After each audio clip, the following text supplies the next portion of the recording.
The very oldest language on the face of this earth. Chico di Cabia Mapuni, Chineke, and son of the Isala, Nina Goza Hansoya, Nana Jama, Nana Faros, Oponana, all the and then saw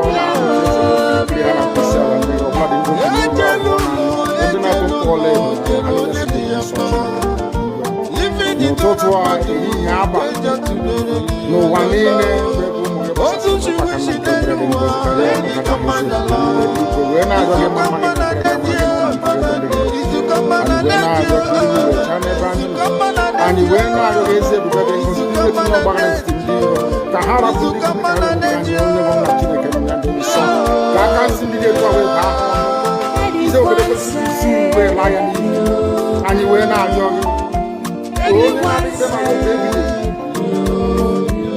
Because you will make a difference with your source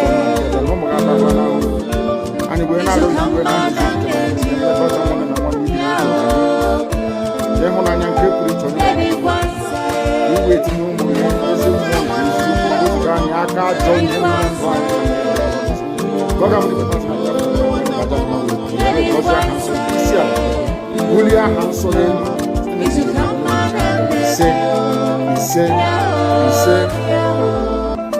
but you know what? I would like you to believe that someone is the cause of no.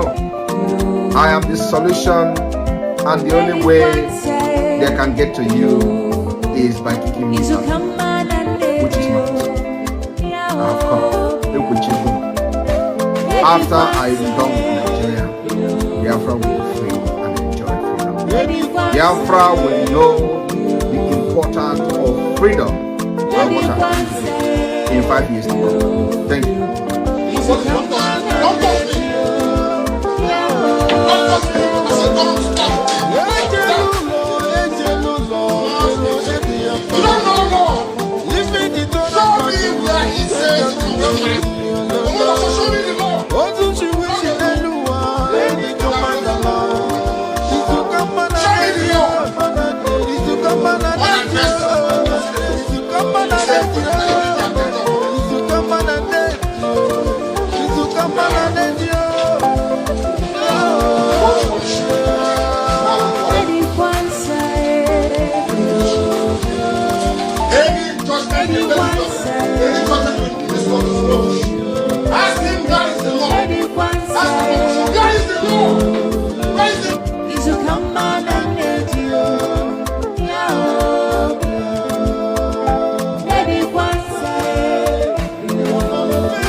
So you keep on supporting evil in the zoo, the more your land will be taken from you, the more your daughters will be raped and abducted, the more your sons will be slaughtered in cold blood. And under one Nigeria, there is nothing you can do about it. Absolutely nothing.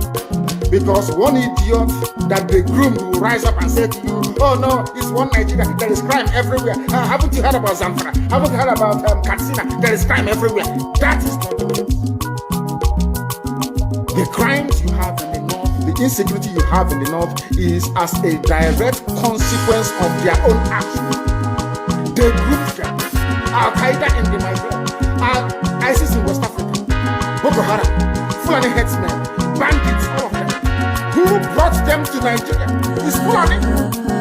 Fulani brought them into Nigeria. El-Rufai brought them in. All the government brought them in. Are you people deaf and dumb and stupid? When you come out and you pretend, oh, we are one Nigeria, go and show me. Somebody was asking me, where is the boundary, where would the boundary of Biafra begin? And I asked the fool, where did the boundary of Nigeria begin? People from Niger come in and go as they like. Most of these idiots are from Niger. They are building a pipeline to Niger. They are building a railway line to Niger. They are building roads to Niger. Whereas where the money comes from, which is Biafra land, we don't have those infrastructure. No, we don't. But you're taking our money. You come to you come to Ohaji, you come to everybody, you come to Agule, you come to Ebo, you take our resources, sell it, get the money, and now you're building the way to Niger, and you want me to be happy with you. Clap for your Nigeria. One Nigeria. I think you are insane. You come to my land, you take our oil, you take our gas, you take our manpower, you take everything, our VAT, our tax, and you are now building a road from Katsina to Niger. Airport to Niger. Refinery to Niger. You take oil, you move oil from my land, you take it to Niger, you refine it, you bring it back to me as a refined petroleum. And you're telling me that country is viable. You're telling me that Nigeria should be supported. You are in one Nigeria. You are not going anywhere and you're dying every day. Because those that they appointed to speak for you, they gave them money so that they will come out, pages of the newspaper to give the world, giving the impression that everything is okay. When things are go and see the contradictions in it. Nigeria is not working. We are marginalized. And then you come back to say Nigeria is one. You must stay in it. Are you not foolish? These are the useless intellectuals that you have. On one hand, you say Nigeria is not working. You are marginalized. You are being discriminated against. You are suffering. They are killing you everywhere. And you come back to the same place and say Nigeria must be one. Had Nigerians gotten together to say they want to be part of this useless contraption, that's entirely their business. So I'm a Democrat, I'm subscribed to it. But have you asked yourself this question? Why is it that all those asking you to remain in one Nigeria has something to gain from Nigeria, or they have benefited in the past? Nothing more, nothing less. I saw the letter that Ekpa wrote to President Biden. In it, Ekpa said, come and help us fight terrorism in order to ensure that there will be no regional destabilization. That is their game plan at the U.S. State Department for very many years until we stepped in. They keep plotting out these lies. Once Nigeria breaks up, there will be destabilization in the entire region. I said that because you don't understand African history. Most of these people are not even. When I say they say I'm insulting them. No, I'm not insulting you. Most of them are not. In Africa, we are tribal creatures in Africa. In Africa, we are tribal creatures in Africa. We always go back to our village where we are born, where our umbilical cord, how long, where it was buried. That's where we come from. That is why every Christmas, Easter, New Year festival, or August meeting, you see us migrating back to where we come from. And I keep saying these things to Africans, they don't understand it. They don't understand it. Everywhere in Africa during Christmas, if you like, be in South Africa, if you like, let it be in Kenya, you let it be in Rwanda, everybody from the capital goes to the village. If you go to Accra, the same thing happens. This past Christmas, if you like, go from the book of Psalm, chapter 7. And I will pray in English because a lot of people are listening all over the world. I mean, a lot. Millions are listening all over the world. And I want them to follow our proceedings this very evening. Very, very critical, very, very important that we do so. O Lord, my God, the creator of the heavens and the earth, we take refuge in you. Save and deliver us from all that pursue us. Because if you look away from us, they will tear us apart like a lion and rip us to pieces with no one to rescue us. Because the world is against Biafra for no reason. We are hated, we are despised for no discernible reason. Only thee, O Lord God Almighty in heaven, is our Savior, not man. You must come to our rescue. Because you are our Lord and you are our God. If we have done this, if I have done anything, if there is guilt on my hands, If I have repaid anybody, be it friend or an adversary, with evil or without cause, have done wrong to any man or woman, then let the Fulani Janjaweed pursue and overtake me. Let them trample down my life to the ground and make me sleep in the dust. Arise, O Elohim, Adonai El Shaddai, in your anger, rise up against the rage of the Fulani Janjaweed Caliphate and the Zoological Republic.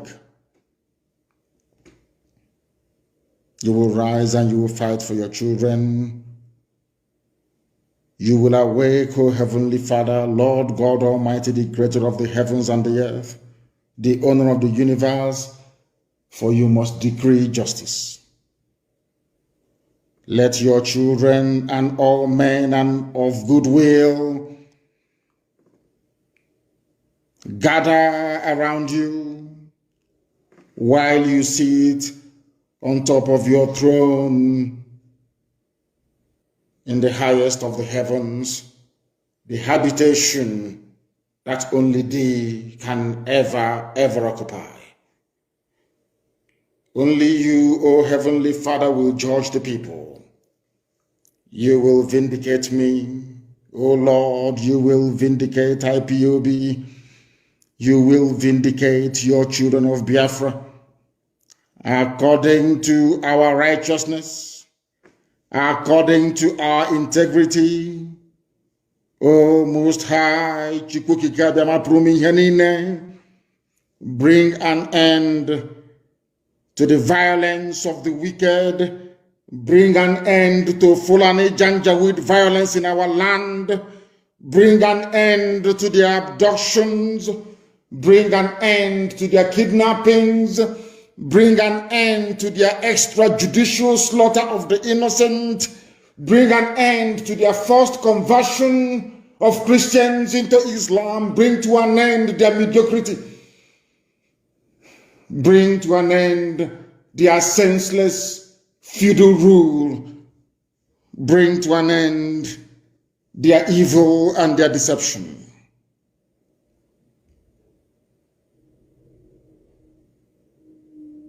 Come and secure the righteous, because only you, O God Almighty in heaven, can see in the dark. Only you know the hearts of men. You are our shield. We have nobody. Between 67 and 1970, the whole world ganged up and fought against your children. We did not steal anything from anybody.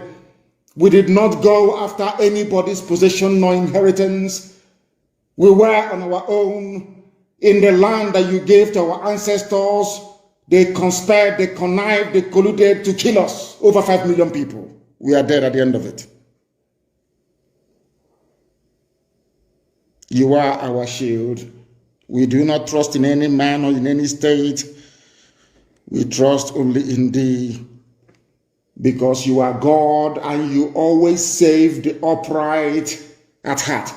Anybody whose heart is clean, O Heavenly Father, to those you do not abandon to their enemies. That is why you cannot abandon ipoB. That is why Biafra can never be abandoned. Because your words are yea and amen. You are God, you're not human. Facebook may have been bought over by Nigeria, and we pray that Twitter will not succumb to their threats and their violence. You are God and you are an upright and a just judge. But you are also a God that displays his wrath every blessed day. If Fulani Janjaweed do not relent in what they are doing, if the Fulani Caliphate continues to pursue this scorched earth policy of abductions and murder and mayhem, then you, O Lord God in heaven, you will sharpen your sword, you will bend and string your bow, You will prepare your deadly weapons. You will make ready your flaming arrows. Whoever is pregnant with evil conceives trouble and gives birth to disillusionment. That is what is happening in the zoo called Nigeria. Nigeria is pregnant with evil because it conceived trouble and it has now given birth to disillusionment. All the holes that the Fulani Janjaweed are digging for us into that pit, they are falling into one after the other. The trouble that they have caused will always rebound on them. Their violence will come down on their own heads. O Heavenly Father, for we shall give thee thanks always, all the days of our lives, because only thee is righteous. We shall sing songs of praise unto your holy name, O Most High. For as long as there is a child on this earth of Biafran descent and heritage, O Heavenly Father, we shall worship your name and your name alone, now and forevermore, we pray. He said, that was our prayer this evening. We are now going to proceed without further hesitation to bring to you the gospel which I have been mandated by heaven to preach to the children of men. To go back to the message of our leader, where our leader give criteria of those who will make up the 100 men to get Biafra. And then after that, I'm going to go straight to the story from Biafra land. Let us go there. Ask it. Like from one of your previous broadcasts, you said that you need about 100 men from Biafra land. Yes. To join you in this story. Yes. So I've been wondering within myself since then, trying to know what kind of men are these men that you need. The type of men we need are those who are pure at heart, loving Biafra with all their being, willing to sacrifice anything sacrificable for the restoration and the sustenance of Biafra. People who will gladly give anything, I say anything, to ensure that Biafra is restored. And I have a shocking news for you. In all the years that we have been agitating for the freedom of our people, I have not found up to 15 people who are the way that we are, who are willing to sacrifice everything sacrificable to make sure that Biafra is restored, without enmity, without rancor, without greed, without jealousy, without any personal interest. We have been fighting for years. I'm telling you, in all my life, I have not come across up to 15 people that will do anything for Biafra. Never have not. And Chukwukikabiyama said, until there are 100 of you, nothing will happen. I need minimum 100 of you that can dedicate and give anything for Biafra, and then you see Biafra come. Then we are pushing for that and praying for that, and this year we are going to make very serious inroads that I can assure you. So if you are one of those who are prepared, I want you to, the analogy, the simplest analogy is like the disciples that followed Yeshua in the New Testament. Yeshua said to them, you must abandon everything. Everything, even those of you who are fishers of men, you must abandon everything you're doing and come and follow this very ministry. Come and join this very cause. That is the mindset that people will need to have. It doesn't matter how poor you are, how wealthy you are. You must be prepared. I'm not asking you in the physical to abandon everything you're doing, but in the spirit, your mindset has to be such that you are willing and prepared to abandon everything in life and to sacrifice anything, sacrifice death to get Biafra. Those are the people we are looking for. That is the 100 we're talking about. So there are some people who serve ipoB in various capacities. We have officers, both junior and senior. That doesn't mean they meet this criteria. This criteria is meant for the I don't know, let me not say it live okay. That's when the time comes, you know. And thank you very much for your question. I welcome it and I love it. Thank you very, very much. If you have called us before, This criteria is the reason all the people, the criminals in the DOS must go for Biafra to come. Our leaders have suffered, have endured, and suffered so much until now. Snowing country and beautiful country, Finland, this evening. And this is the State of the Nation broadcast. That is going to be the paradigm shift in the Biafra liberation. Good evening, Biafrans, lovers of freedom, and friends of Biafrans across the globe. The gentlemen and ladies of the press that are hooked up to this program today from different parts of the world. I would like to start this state address today by drawing some kind of from the Bangladesh and Pakistani War of 1971. The 1971 liberation war of the Bangladesh against Pakistani continues to shape the mindset of the Bangladesh sense of nationalism and has forged their contemporary constitution. The Bangladesh we see today is essentially the fruit of the liberation war of 1971. And in order to know the history of Pakistanese colonialism and the event surrounding the 1971 liberation war that turned Bangladesh into an independent sovereign state, we need to again look into the Biafra issue and the event that has happened for the last 2 years.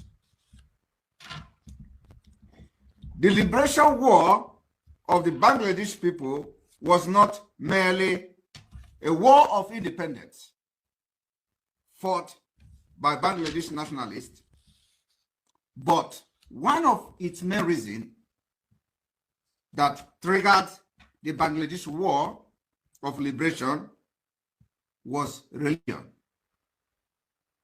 Religion. The Pakistani government, as at then, wanted to turn Bangladesh into exemplary Muslim by alienating them from their Hindu background. That's exactly what Nigeria is doing today. Nigeria government is now an Islamic State government where the Muslim is a president or becoming a president-elect and the vice is president-elect. And this Biafra will never accept no matter what. Apart from that, this has been the problem of Nigeria from inception, from 1914, go to the independence in 1960 and beyond. And today, the manifestation of the Islamic State in Nigeria is getting clearer by the day. This we saw many years ago, and that's what is leading to most of this agitation springing up for the disintegration of Nigeria, which is for the best interest of every ethnic nationality that made up Nigeria today. I want Biafrans to understand this concept of the religious division was also used as a root cause of the creation of Pakistan in the first place, following the British colonialism of the subcontinent. Ironically, religion brought together Bangladesh and Pakistan as one state during the partition of the subcontinent, and later the very same religion separated the two. I want you to understand that this is going to happen this year in Nigeria, between Nigeria and Biafra. It does not matter whether you accept it or not.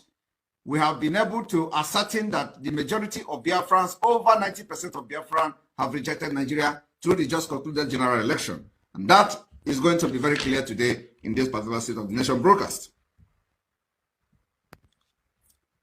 Comprehensively, I want you to understand that the comprehending the development of the liberation war of Bangladesh involved a meticulous retrospective look into the event leading to the partition of the Indian subcontinent, following the devastating effect of the Second World War.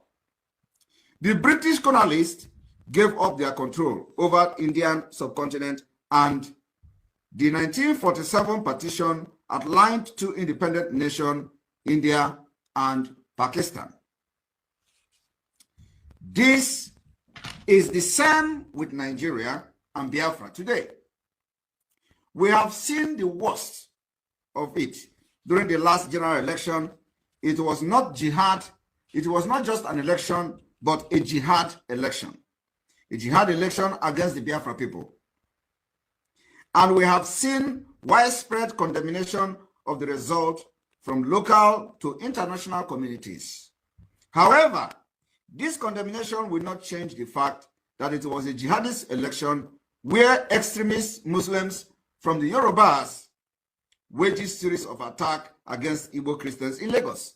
It is not also only the extremist Yorubas, Muslim Yorubas, but also most of the Fulanis in Lagos have been used to perpetrate this attack against Igbos and their businesses in Lagos for voting against their religion and for voting for ipoB.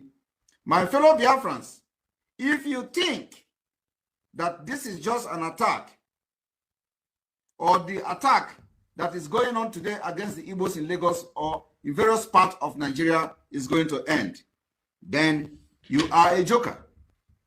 The attack against you is just starting. This is many years and decades of planning that is being executed now. Their target is to silence your voice physically and in the ballot box. They have succeeded somehow in silencing your voice that today you dare not speak in Nigeria. Today you dare not condemn or criticize the government in Nigeria because it is a jihadist government. If you do that, you are a dead man. So they have succeeded in silencing you, using force and terrorism to silence your voice in Nigeria. And now they are taking it to the ballot box, making sure they silence your voice in the ballot box. They have succeeded in all these things, including now, the last election shows that they will stop at nothing until they silence you in the ballot box. I want my fellow Biafrans and those listening to me today to know that your voice in the ballot box will be silenced by the jihadist government of Nigeria with terrorism, and they will not stop until this is done. Because many of you don't understand, many of you are very unreasonable people who are looking for the head of those fighting for your liberation. My fellow Biafrans, Nigeria has been in joint military training, studying the map of Nigeria and Biafra with the Pakistani government. Many of you do not understand why Nigeria aligned with Pakistan to train their air force and their pilot in studying and monitoring the map of the Nigeria. Is because they are using the template that Pakistani use against the Bangladesh in order to subjugate them and turn them into Islamic State, which the Bangladesh people rejected. And today, you are going to see a similarity in what we are doing in this Biafra liberation movement. The reason for this collaboration between Nigeria and Pakistan is nothing else than the Islamic agenda. And today, it is manifesting. Atiku and the other Muslims can never go against the outcome of the election in good faith because it is a dream come true. And win-win for Muslims in the north, Boko Haram, Islamic State, ISIS, Al-Qaeda, and all the terrorist organizations and groups in Nigeria. This is a win-win for them. They can never go against this election, against the result in good faith. And our message today also goes to the ignorant people following them in PDP, because Atiku can never fight with his heart. He knows that he is going to be more comfortable in an Islamic state of Nigeria than in a secular state. So if you go out there to fight against the Muslim or the Muslim president and vice president Muslim, he is just deceiving you. The fight is not real. And I want you to understand that the judiciary has been taken over by the Muslims, the executive Muslims, the military Muslims, the police Muslims. It's only Biafra that is going to save you from this mess. Article also validated the killing of the young lady, the young girl in the northern Nigeria for blasphemy. She was stoned to death, and Article condoned it in this 21st century. Article can never go against the Muslim ticket. That is what they have prayed for.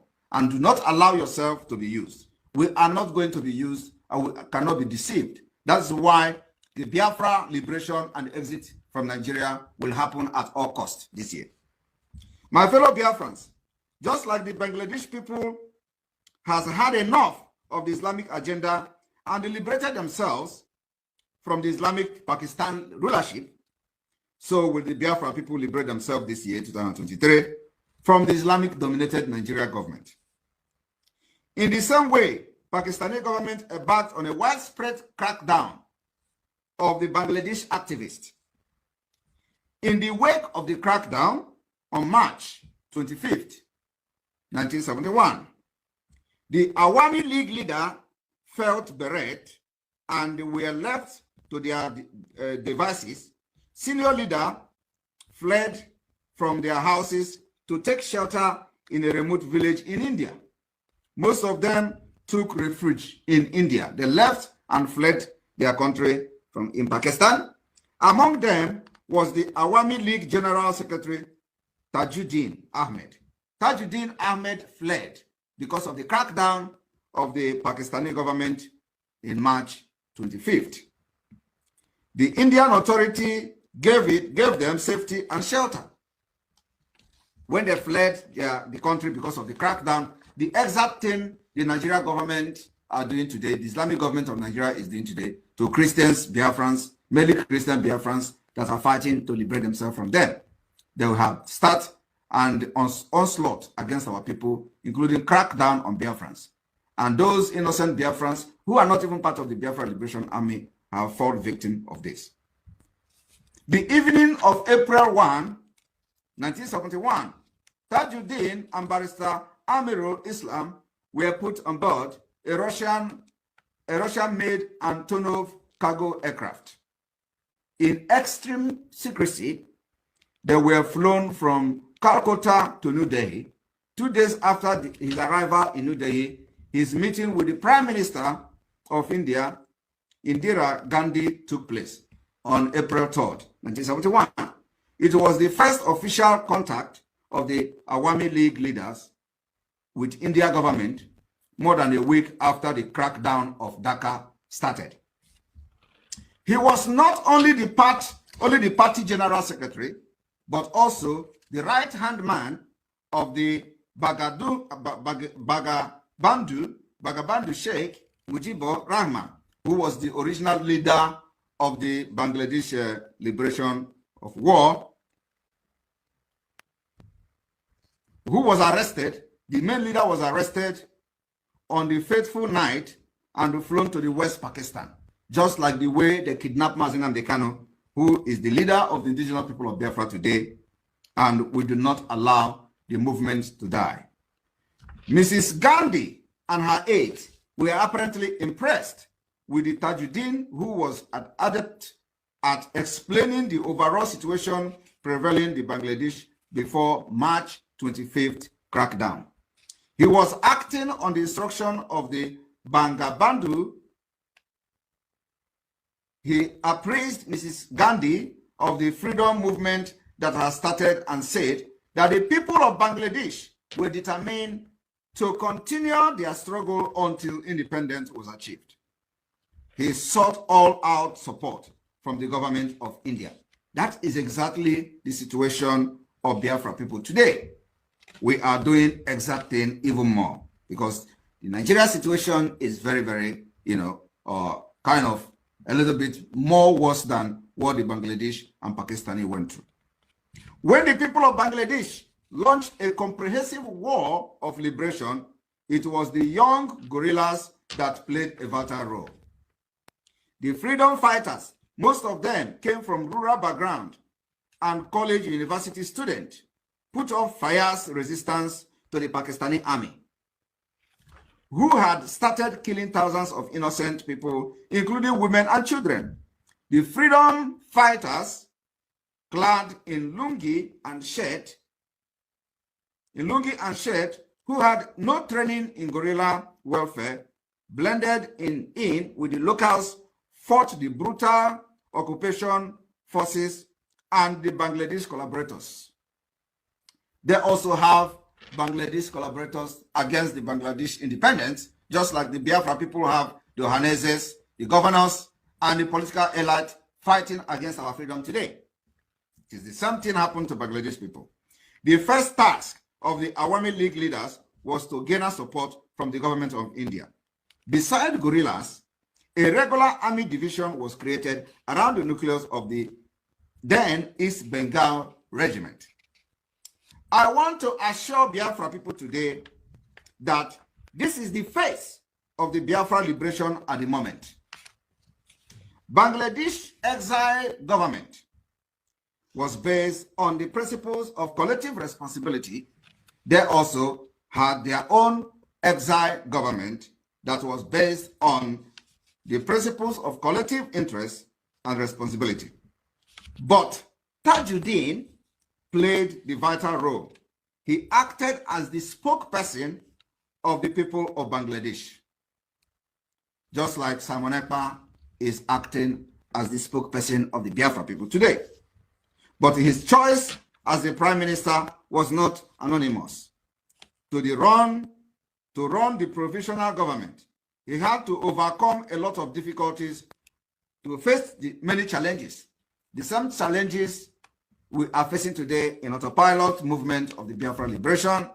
The first challenge, the same challenges Simon Ekpa is facing today is the same thing the Tajuddin man from Bangladesh faced during their liberation war.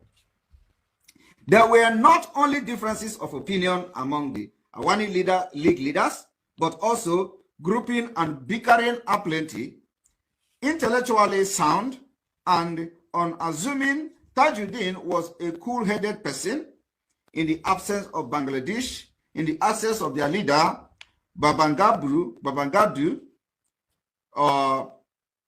had he not been chosen as the prime minister of the exile government, it would have been difficult for any Awami leader or Awami League leader to handle the complex situation. The same way that we are having different complex issues today as we prepare our exit from Nigeria. But Tajuddin maintained proper liaison with the host Indian authority as well as various groups and freedom fighters. My fellow Biafrans, we started our countdown to exit Nigeria on the 5th of October 2022.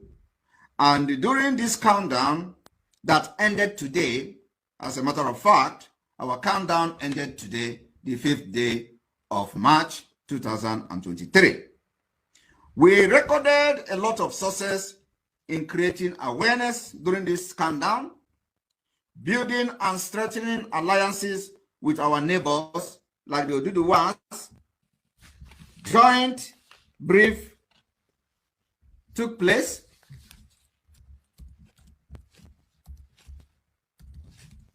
Joint brief between us and Oduduwas took place on the 5th of November 2022.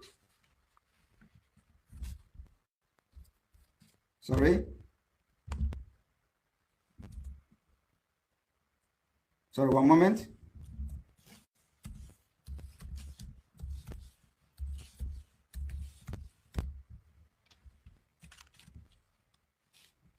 You're welcome back. The joint press briefing between Biafra people and Oduduwa took place on November 5th, 2022. we sustained and reawakened the Biafra spirit through the hoisting of Biafra flag of the rising sun, which took place on the 21st day of November 2022 at exactly 12 a.m. throughout the 31 state and province of Biafra. During this countdown, we defended Biafra land against rampaging Nigeria state terrorists who comes to kill our people at will. We made sure they do not have their way. We made sure that they have always left Biafra land defeated. It is no longer business as usual like before, when they will come, kill, maim, rape our women, kill our children, and go free without resistance. During the countdown of the Biafra exit, we defended Udi in Enugu province of Biafra land against terrorist state and both state and non-state actors. During the time of this countdown, we defended Ezeago, we defended Ehamufu, we defended Four Corner, Enugu, and beyond. We defended many places in other parts of Biafra land and continue to do so.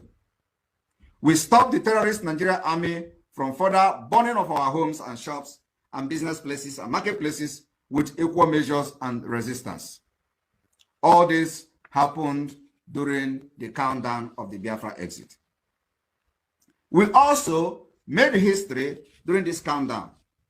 During our December 2022 lockdown, between the 9th of December to 14th of December 2022, in preparation for no election in Biafra land, which affected the voters across Nigeria, not just in Biafra land. As the voters turnout can attest to this fact, our over 93 million registered voters, only 27% were, voted. But the issue is that from our record, we are to inform you today that the 27% voters recorded by ANEC, they are all false and fortified. It's fake. The number of Nigerians that participated in the vote is not up to 15%. And it is a credit to the Biafra movement who created the awareness, educated them on the need to reject Nigeria. And today, over 73% of the Biafra people, Nigeria people, rejected the one Nigeria. The indigenous people in Nigeria have rejected Nigeria, and that is the reason why you have the low voters turnout, which is to say that many indigenous and ethnic nationalities in Nigeria are no longer interested to continue one Nigeria. I want you to disregard whatever that is happening on social media. Nigeria controls the media, and many people in the media are mostly the criminals that are benefiting from one Nigeria. The main people, the main voters, the main Nigerians, the main people that found themselves in Nigeria no longer want Nigeria. These are the 73% that refused and rejected Nigeria. We are going to go into breakdown of how Biafra rejected Nigeria in the last election from the voters that were counted and registered and were announced. These are indigenous people, which means 73% of indigenous people in Nigeria rejected Nigeria. I want Biafrans to understand this evening that going through the outcome of the election that took place, or the fraudulent election that took place on the 25th of February 2023, we have the following announcement and observation.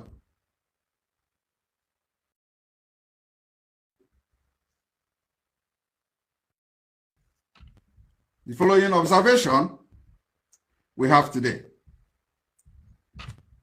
The total voters in the south part of Biafra, the total registered voters in the south part of Biafra are 14,440,740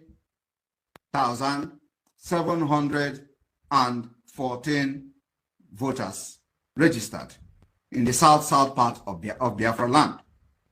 From these 14 million registered voters, only 2,497,740 people casted their vote, which means from the south part of Biafra, 10,907,606 persons rejected Nigeria.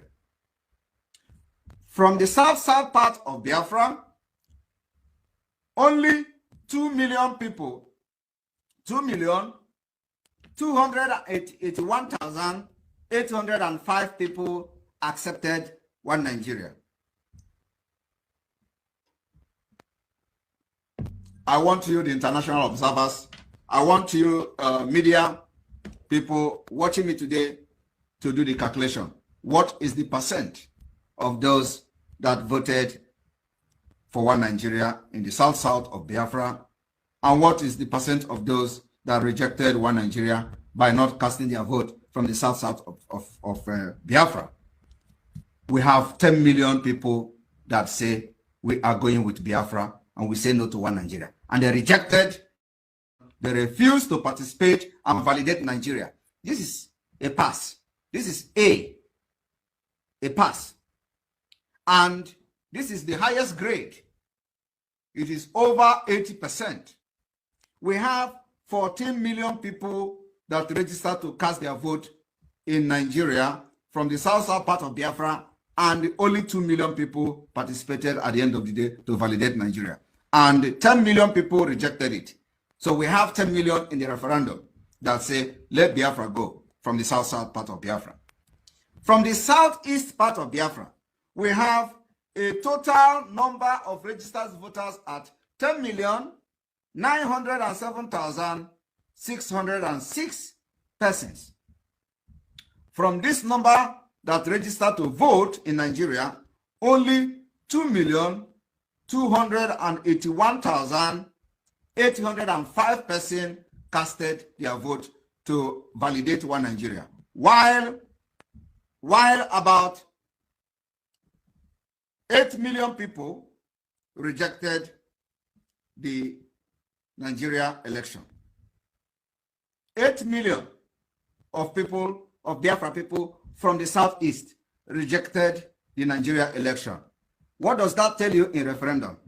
It is complete knockdown against those who want to validate Nigeria. There are only 2 million in the southeast, while we are 8 million people who rejected. They were ready to go and validate Nigeria election, but we said no to them. We told them not to go to validate it. They have the reason why they did not go. And this cut across Nigeria, across the board. So we have 8 million that rejected this election and rejected Nigeria from the 25th day of February 2023. 8 million Biafrans from the Biafra part of the southeast rejected this election. Now, the total registered voters in the entire Biafra territory, which is comprising the southeast and the south, is 25,348,346 people. From this number of 25 million people in the entire Biafra territory that shows their interest to participate in Nigeria election, only 4,779,544 people registered their interest to maintain one Nigeria. And from this, 20 million people rejected Nigeria from the entire Biafra land. I want you to understand that if this is the referendum we are talking about, it is complete knockout.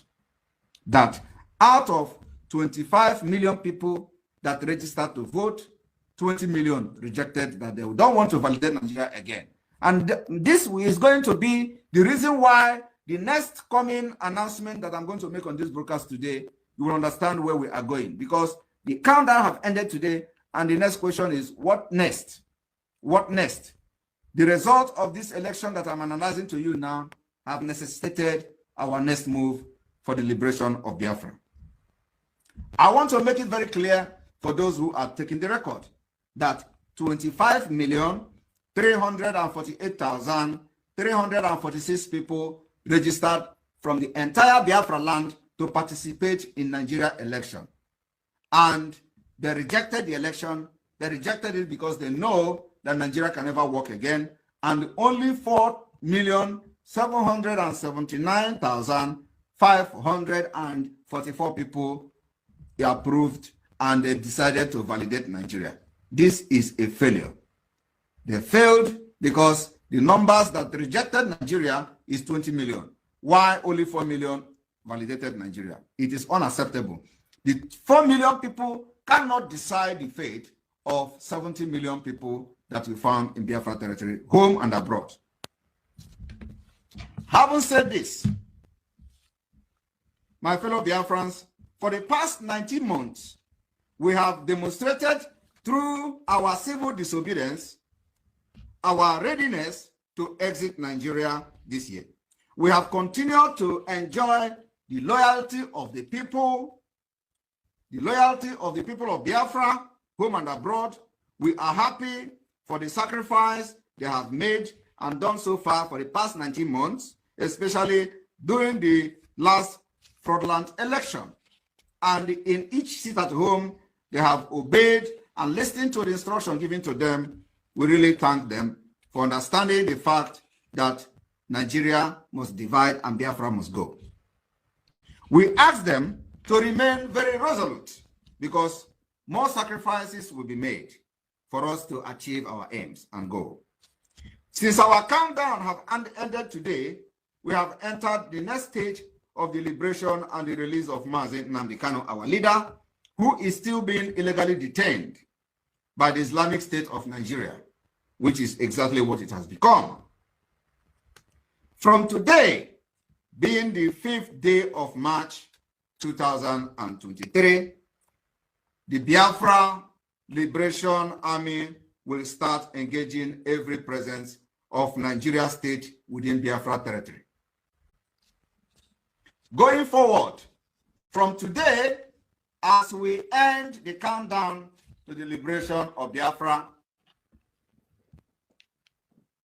from today, I am mandating the advisory committee of Biafra to activate with full force all the Biafra government in exile functionalities. The Biafra advisory committee have from now till the 20th of March 2023 to set up Biafra liaison offices across the world, especially and specifically in the following countries. The Biafra Advisory Committee, upon activating it with full force the full functionality of the Biafra government in exile, is to set up liaison office in Gabon between now and the 20th of March 2023. They are to set up liaison office in Mali between now and 20th of March 2023. They are to set up liaison office in Haiti between now and 20th of March 2023. They are to set up liaison office in Ivory Coast between now and 20th of March 2023. They are to set up a liaison office in Tanzania between now and 20th of March 2023. They are to set up a liaison office in Zambia between now and 20th of March 2023. They are to set up a liaison office, Biafra liaison office in Finland between now and 20th of March 2023. They are to set up a Biafra liaison office in France between now and 20th of March 2023. They are to set up a Biafra liaison office in Spain between now and 20th of March 2023. They are to set up a liaison office for Biafra in Portugal between now and 20th of March 2023. They are to set up Biafra liaison office in Norway between now and 20th of March 2023. They are to set up Biafra liaison office in Israel Between now and 20th of March 2023, they are to set up Biafra liaison office in Zimbabwe. Between now and 20th of March 2023, they are to set up Biafra liaison office in South Africa. Between now and 20th of March 2023, they are to set up Biafra liaison office in Vatican City. Between now and 20th of March 2023, they are to set up Biafra liaison office in the United States of America.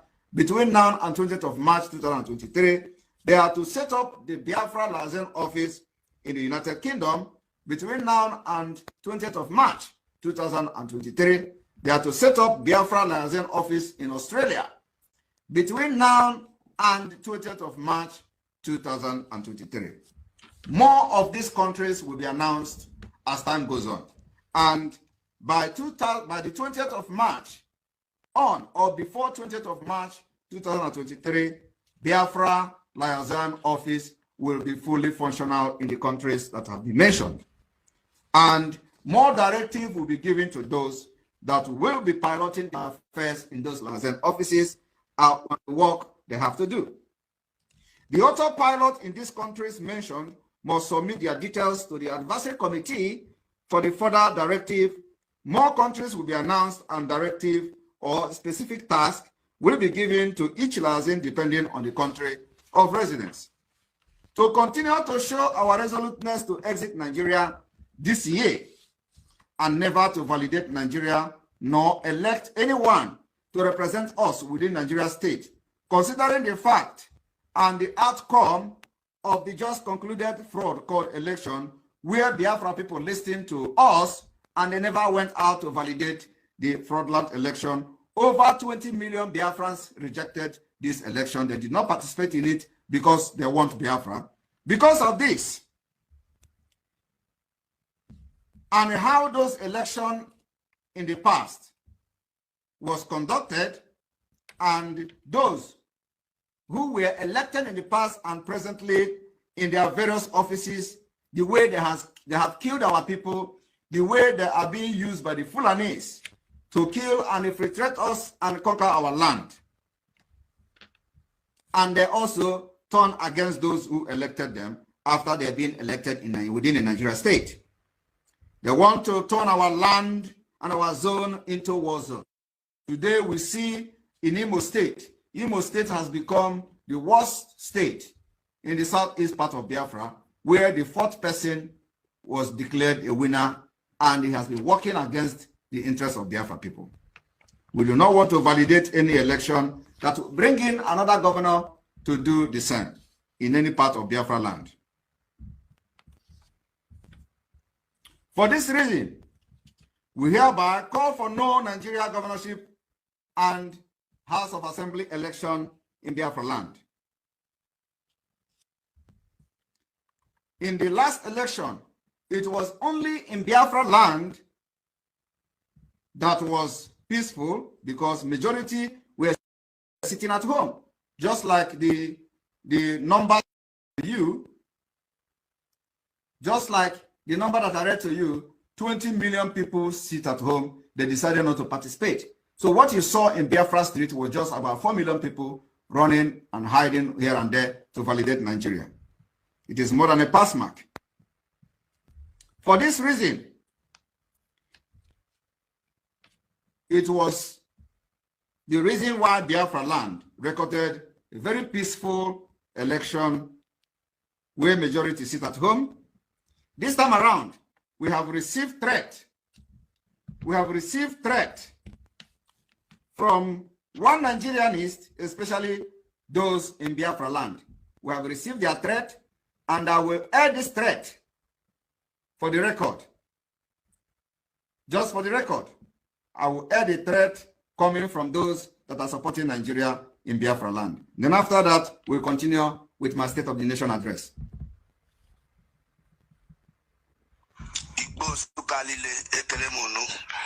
Enugu State ekelemunu biko onye m chọrọ ikwu m chọrọ m na Gavaria, and let it be so. This election is okay on 11th. Anybody man no you got all right neck. Every presiding officer, pulling booth presiding officer. Every presiding officer, I'm talking to you. Your SPO, your word SPO, you password, you upload. More correct. You do the pulling booth. I think both to me make you upload. Now I do got you book. I look at you book. Mara now. Maradi make a upload. Resign Abiale, Megarole. The actual game upload.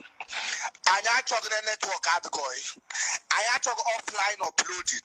You are going to upload your result from the polling booth.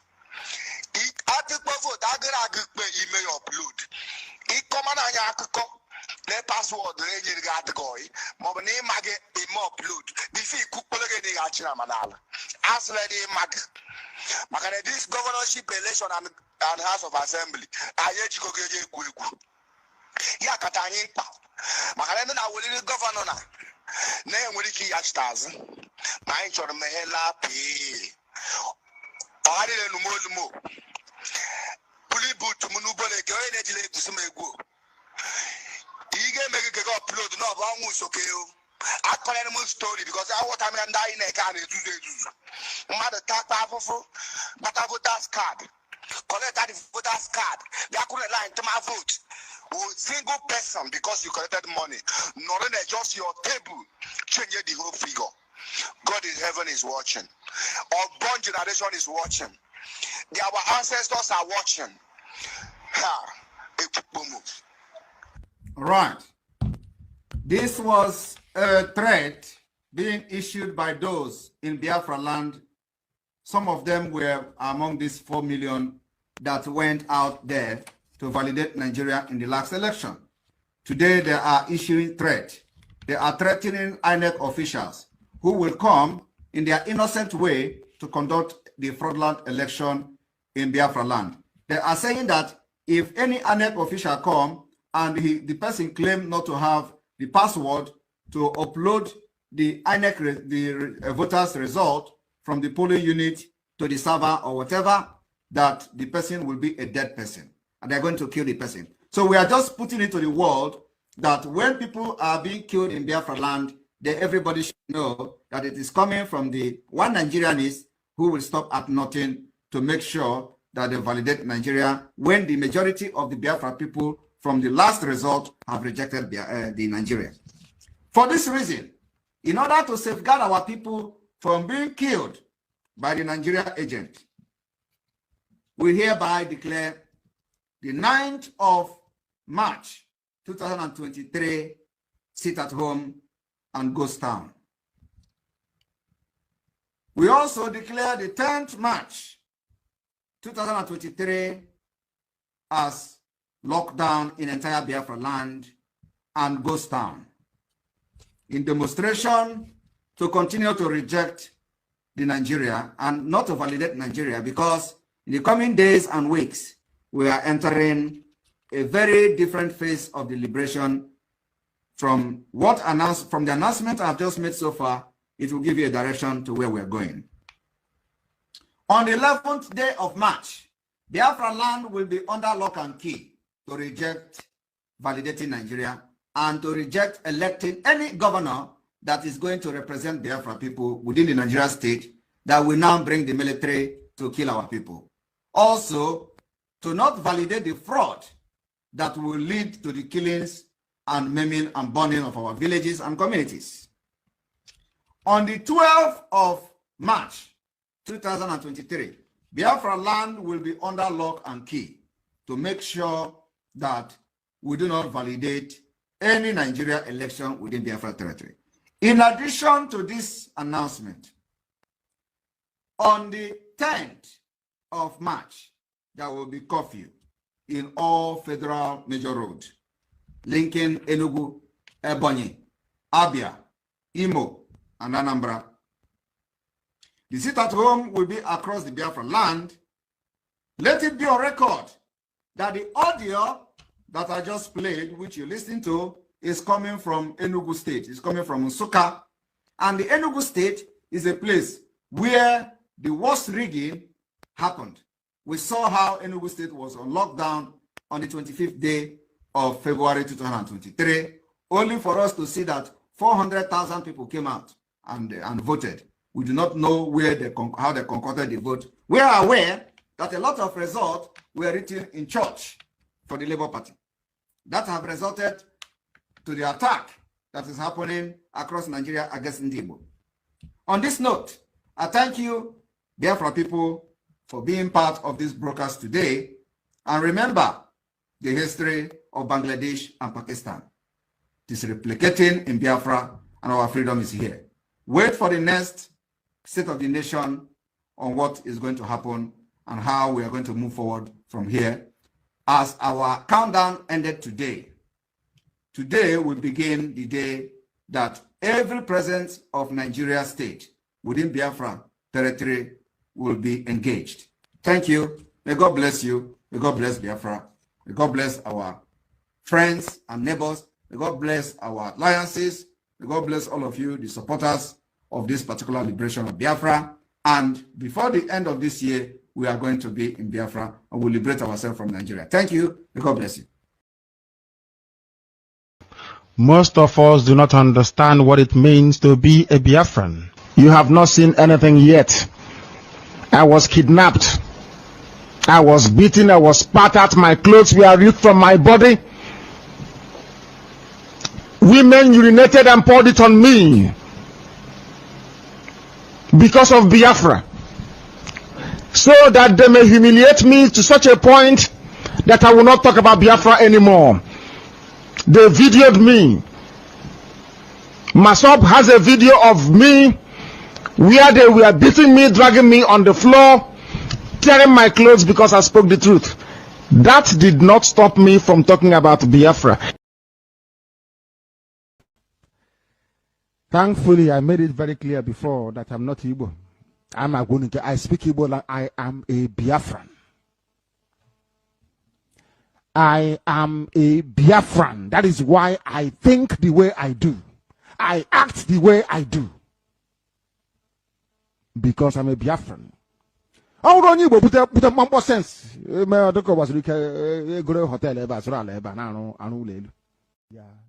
Igbo jina asoku ka atoro. Did I not warn you? Anybody? Me, you know, man, I landed. You don't have any brain. Your nation is Biafra. Because with Biafra, you get everything. Biafra. Anything done in the name of Igbo, the world is listening, so I will say it. Our sister was calling and said, oh, why are some people against? They are against us because we speak the truth.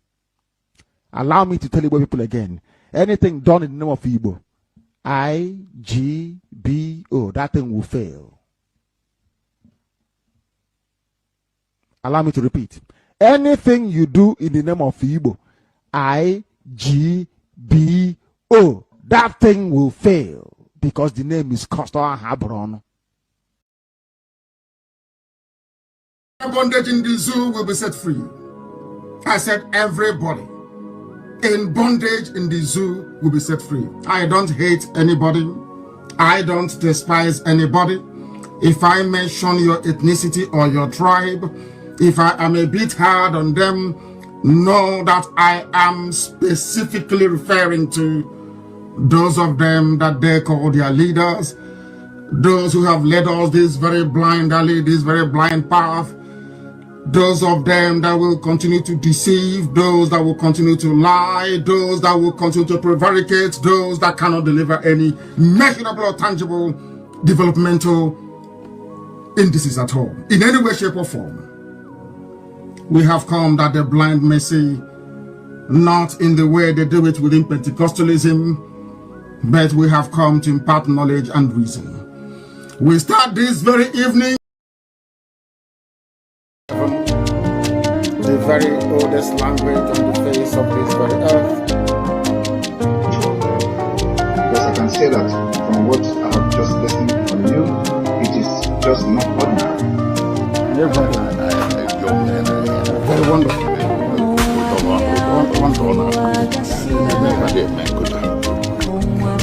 When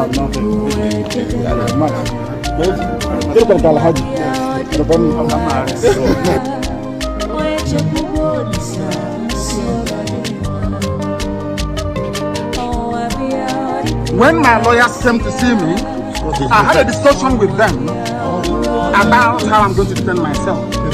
I told them that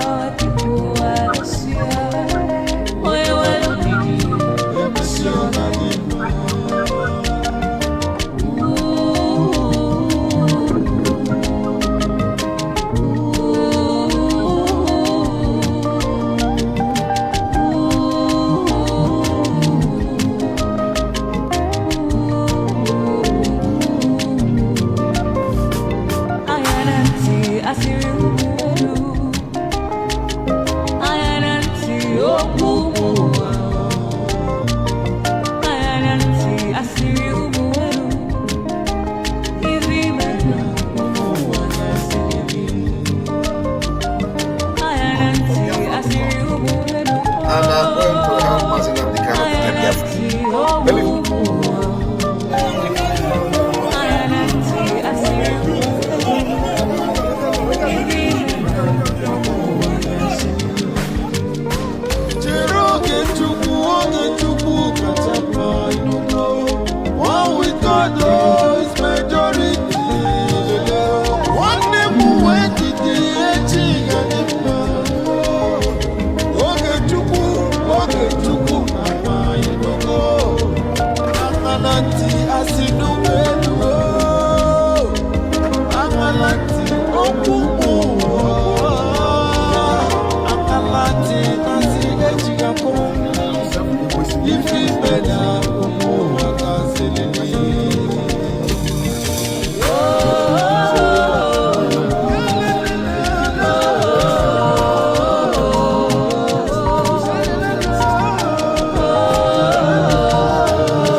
Welcome, welcome, welcome. Thank you for joining us on this day program.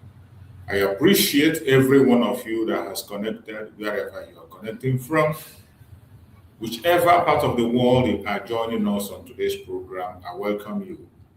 Whether you are joining from Biafran land, you are joining from Nigeria, you are joining from any part of Africa, you are joining from Asia, from Europe, from America, from Australia, from Canada, from New Zealand.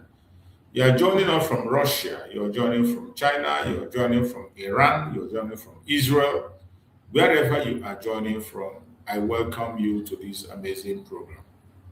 As you join us on this day program, kindly like and share the program. Like and share. It is important. Remember, in this platform, we do not come here to instigate violence. We do not come to this program to preach hate. We don't come to this program to attack people or to attack individuals. We are not here for propaganda or blackmail. We are here to create awareness. We are here to present Biafra as the only remedy to the failed state Nigeria. We are here to make sure that the Biafran people have a voice. We are here to make sure that the voice of the Biafran people is heard. We are here to speak the truth and nothing but the truth, to set the record straight. And that we will continue to do no matter how difficult it is.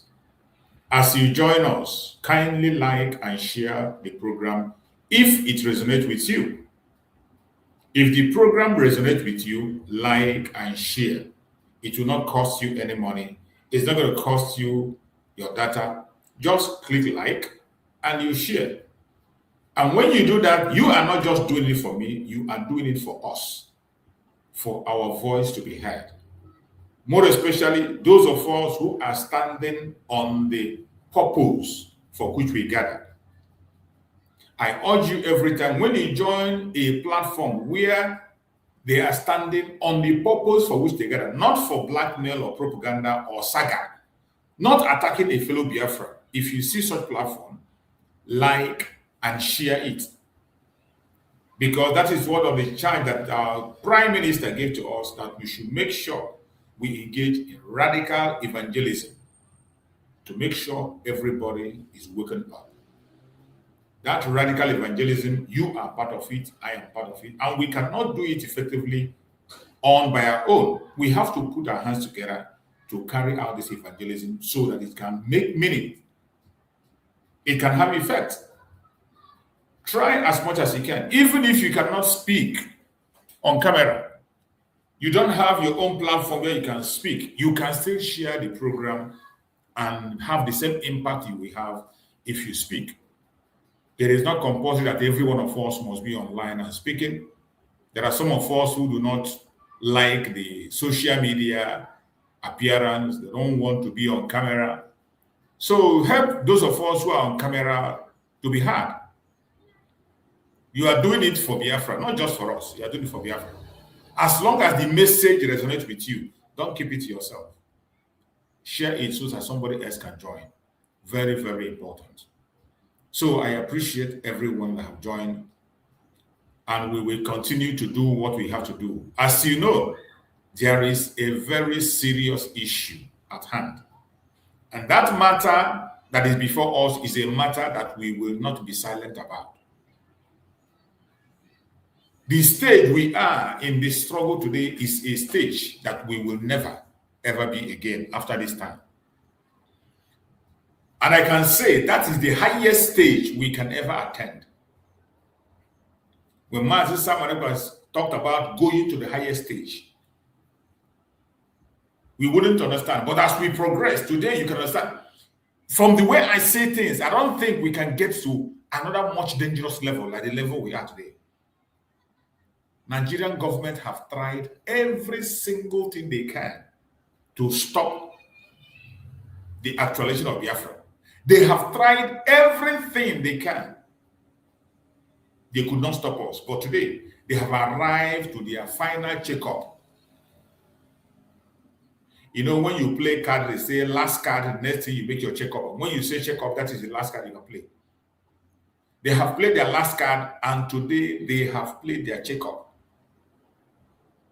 And their checkup today is pushing the attack to Biafrans themselves, to fight against themselves, attack themselves, dehumanize themselves, destroy their reputation, attack the leaders by themselves.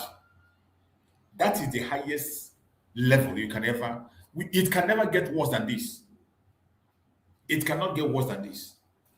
And it is a time that every single one of us, old, young, men, women, whichever group you are, drop your ego and focus on the attack that is coming. There is a massive and heavy attack sponsored by the federal government of Nigeria against our leaders. More especially, Mazi Nnamdi Kanu and our Prime Minister, Mazi Ekpa. The sponsorship of Nigeria against them, sponsoring fellow Biafra against them, is clear. It is not a rocket science. It is not something to preach. But the only problem we have is some of us, hatred, envy, jealousy, dark mind have blindfolded us that we can't see the truth. And we can't even see danger when it is coming. And even when we see danger, we ignore it. Because maybe that danger plays into the script we are running at that particular time. We ignore it. And we forget that what goes around comes around. That is why it is dangerous to see things and keep quiet and you don't talk. Simply because it doesn't affect you. Injustice against one is injustice against all. The level of this struggle today is a very disturbing one. If you are a genuine Biafran and you are not disturbed, I doubt if you are truly a genuine Biafran. If you're a genuine Biafran and you are seeing what is happening today, you still have time to blackmail.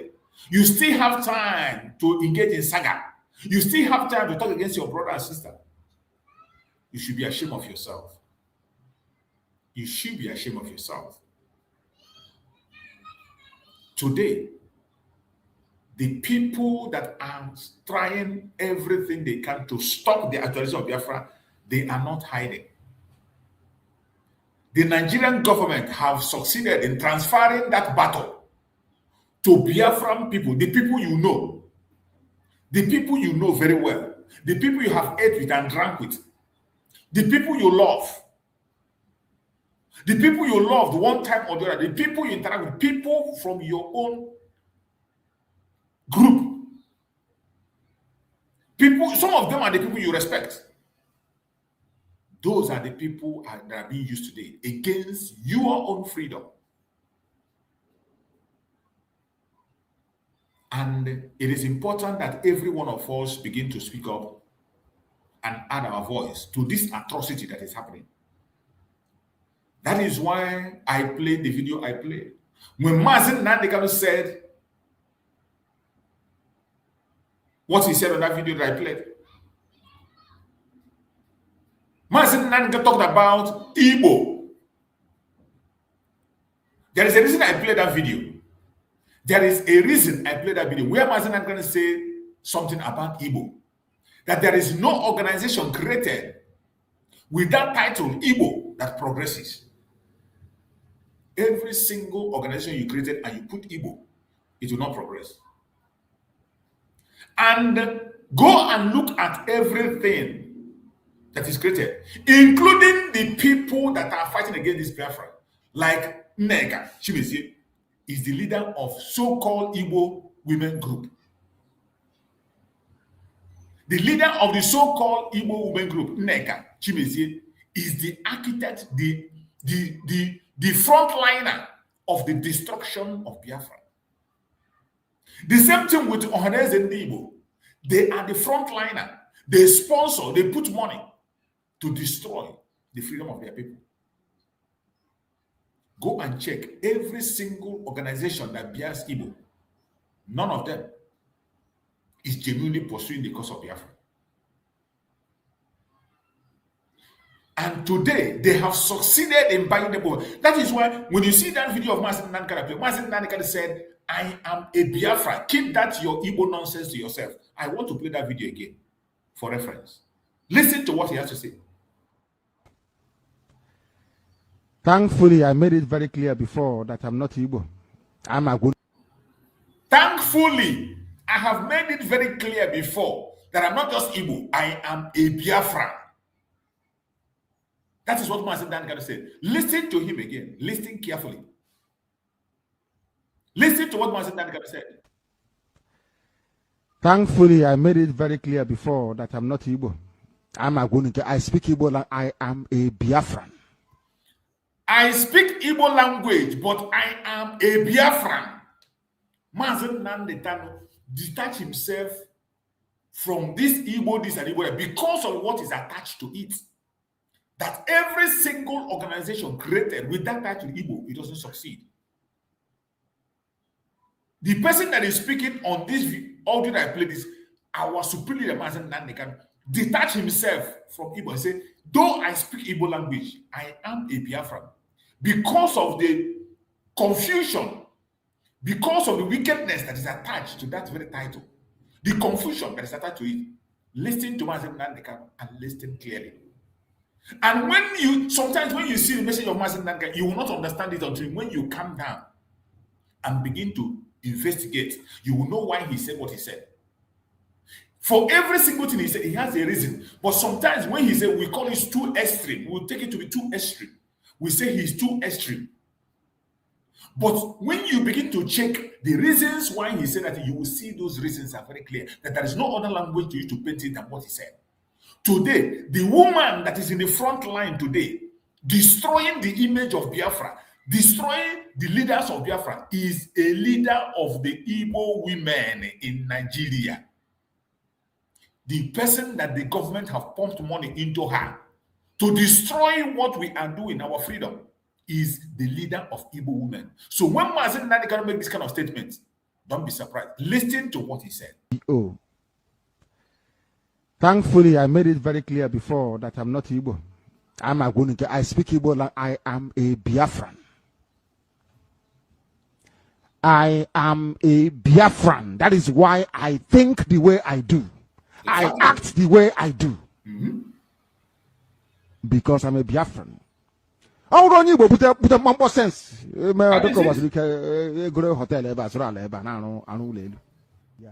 wonder you go to a soku katoro. Did I not warn you?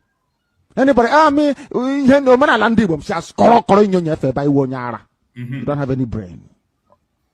Your nation is Biafra. Because with Biafra, you get everything. Biafra. Anything done in the name of Igbo, the world is listening, so I will say it. Listen. Anything done in the name of that Igbo, Mazi Nnamdi Kanu is saying it before the whole world. This is Mazi Nnamdi Kanu speaking. And when you look at the attitude of people that call themselves Igbo today, that are leading Igbo organizations, look at what they are doing to the struggle. Look at what they are doing to themselves and our freedom. Listen to what Mazi Nnamdi Kanu said. Our sister was calling and said, oh, why are some people against? They are against us because we speak the truth. Allow me to tell Igbo people again. Anything done in the name of Igbo, IGBO, that thing will fail. Did you hear it? Anything you do in the name Igbo will definitely fail. Whatever you do in that name Igbo will fail. Go and check every organization with that title of Igbo. You yourself that is watching me, go and check how successful are those. Look at Igbo women leader. Igbo women leader is the one that is in front, destroying the image and reputation of Mazi Nnamdi Kanu, working with the enemies, destroying the image of our Prime Minister Mazi Samuel every single day. You see, when Mazi Nnamdi Kanu says some things, if you look at it in other way, you get angry. Just like when he was talking to the Yorubas. When he was speaking to Yorubas, you will not understand. You think he's attacking you. He is not. But he's talking to those evil that are very clear that people don't want to speak about. There are some certain evil that nobody wants to mention. But Mazi Nnamdi Kanu, he doesn't hesitate to mention them. Listen to him. They are against us because we speak the truth. Allow me to tell Igbo people again. Anything done in the name of Igbo, IGBO, that thing will fail. Allow me to repeat. Anything you do in the name of Igbo, IGBO, that thing will fail because the name is Costa Habron. Did you hear Mazi Nnamdi Kanu? And when you sit back and look at what is happening today, will you disagree with him? When you sit back and watch what is happening today, will you disagree with him? What is the action of Ohaneze Igbo towards our freedom? Today, Igbo women leader Chiam lady, Lolo Neka, Igbo women chair lady, the only thing she does every day is to come online, create confusion, attack the struggle, destroy the image of our leader Mazi Nnamdi Kanu and the image of our prime minister. Not because they did anything to her, not because she's fighting for Biafra, not because she wants to present our case, but because she has been bought over. And in her program, she will be the first one to accuse people of being bought over. And I tell you, when she come and say that Mazi Simon Ekpa is the one that they are using to destabilize, even while Mazi Simon Ekpa is in detention, she is still blaming Mazi Simon Ekpa of the insecurity in Biafra. That Mazi Simon Ekpa had been bought. Tell me, who has been bought between her and Mazi Simon Ekpa? A man that is in detention. The evil is going on, and you that is outside, changing from what you said before. Before you told us that the people that are constructing the trouble, people that are constructing it that are killing people, are Nigerian government. You said it in a video. This Neka, she said it in video. But today, This same woman is coming to tell us that the people that are the cause of the trouble in Biafra land is Mazi Nnamdi Kanu and Mazi Simon Ekpa. Now tell me, who is the one that is bought? Is it Mazi Nnamdi Kanu, Mazi Simon Ekpa, that the Nigerian government have connived with the British and Finland authority to detain for more than 2 years now? Is it Mazi Simon Ekpa, or is it you that is outside in Nigeria preaching for the message of Nigeria, sponsoring terrorism and supporting the group that the Nigerian government have proscribed, and they do nothing to you, carrying out their own agenda, and they are promoting you? Who is the one that is to be said that is bought by the government? You see, sometimes if you are not, just like people, some people get angry with Mazi Nnamdi Kanu. They say the way he preached, the way he talked, they talk about Mazi. They say the way Mazi Simon is doing things is not the way he's supposed to do it. Let me tell you, there is no other way to speak to a black man to understand than the way Mazi Nnamdi Kanu is preaching. Sometimes when Mazi Nnamdi Kanu, just like when Mazi Nnamdi Kanu came after the Yorubas and told them their faults and their mistake, so many Yorubas get angry and they thought that Mazi Nnamdi Kanu is attacking them. Mazi Nnamdi Kanu, in his message, he doesn't attack people. But the only way a black man can understand the message is when you hit him hard with the truth. Give him that raw truth that will touch his blood, that will hit him and make him feel pain. That is the kind of message Mazi Nnamdi Kanu brings. The same way he talks about the, when you see Mazi Nnamdi Kanu, this message I played now, you will ask him, is this man an Igbo man? You'll be asking yourself, what is this man looking for? Sometimes you get confused. You say, why would Mazi Nnamdi Kanu make such a statement that anything made in that name called Igbo will not succeed, that name is cursed?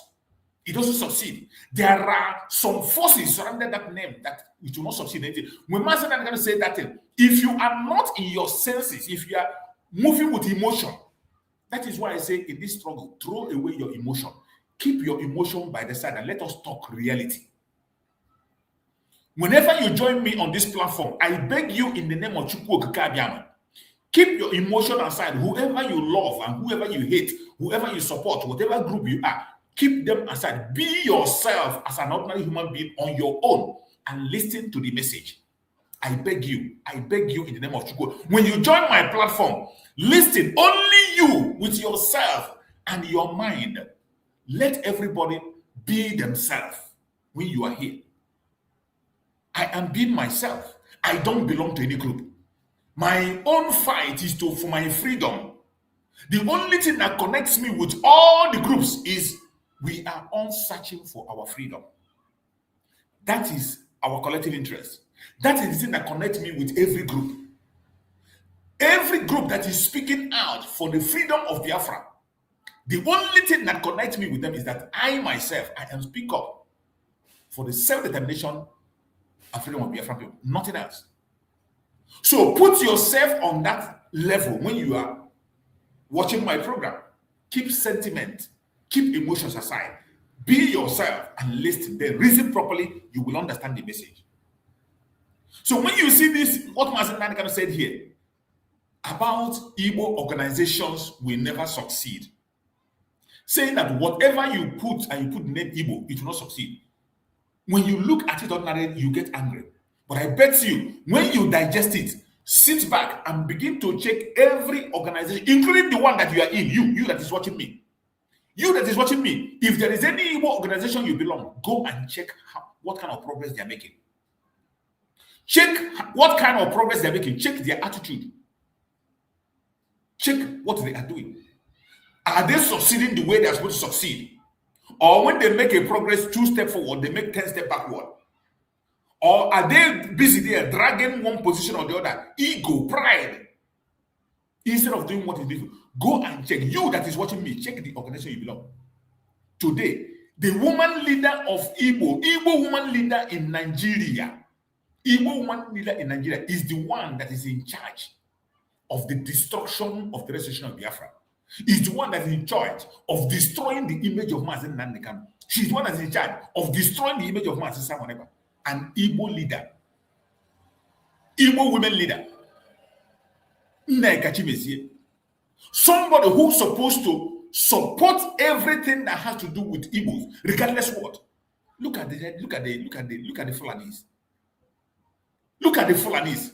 Even their terrorists, they cannot come to public and condemn their terrorists. Fulani can never come to the public and condemn. Look at the Yoruba people. Yoruba people can never come to public and attack their people and condemn them. They don't do it. They don't do it. Okay, look at Sunday Igboho that run from pillar to pole. Today he's in agitation. Next day he's not agitation. How many people did you even see attacking Sunday Igboho? Even when Sunday Igboho was in agitation, how many people did you see attacking him? How many prominent people or Yoruba organizations that came out and attacked Sunday Igboho? Did you see any leader of Afenifere that was attacking Sunday Igboho? Did you see any leader of Afenifere attacking Sunday Igboho? Even now that he has deviated, how many platforms do you see attacking him? Oh, you have betrayed. Oh, you have done this. Oh, they come in the public and attack. How many? How many? But our own, look at the people that are in the front line, destroying everything that have been built, making sure that Biafra becomes history. They are the ones leading the Igbo group. Look at Ohanes and Igbo. Look at the chairman of Ohanes and Igbo. Look at the chairman of Women Leader. Look at the World Igbo Congress. World Igbo Congress. Go and look at them. What did they do? They were one of the people that tried everything to stop Mazi Simon Ekpa. They fought by all means. World Igbo Congress. What are they doing? So when Mazi Nnamdi Kanu say anything Igbo, if you don't remove emotion, you will not understand his message. You will think he's cursing you. Just like when he talks about the Fulani hegemony, the evil of the Janjaweed. When he talks about the attitude of Yorubas, he is not hating on individuals, but speaking the obvious. His love expands to others, and he makes it clear. He went further to explain why he does what he does. For you to understand, keep your emotion and listen to what he said. Who is under bondage in the zoo will be set free. I said everybody in bondage in the zoo will be set free. I don't hate anybody. I don't despise anybody. If I mention your ethnicity or your tribe, if I am a bit hard on them, know that I am specifically referring to those of them that they call their leaders, those who have led us this very blind alley, this very blind path, those of them that will continue to deceive, those that will continue to lie, those that will continue to prevaricate, those that cannot deliver any measurable or tangible developmental indices at all. Did you hear that? Did you hear? When you see Mazi Nnamdi Kanu speak and the tone he speaks, even when he mentions your tribe, your religion, or your section, he is speaking to a particular set of people, which he has just described in this video I played. But if you are one of those who is moved by emotion, you live by emotion, your existence is about emotion, you will never ever understand the message of Mazi Nnamdi Kanu. You will think he's fighting against you, or some of them call him a tribal bigot. Mazi Nnamdi Kanu is not, has never been. Mazi Nnamdi Kanu was standing for the Fulani, for the Hausa people while he was in detention. He paid money to lawyers to go and free them.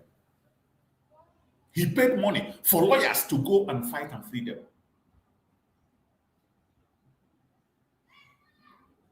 So, if you are always dining on emotion, please keep your emotions aside. You are entitled to have your opinion, absolutely. You are entitled to belong to any group, absolutely. But when you are listening to the message of your brother or your sister, keep your sentiment and emotion aside. Focus on the reality that brings us together, the pursuit for our unity.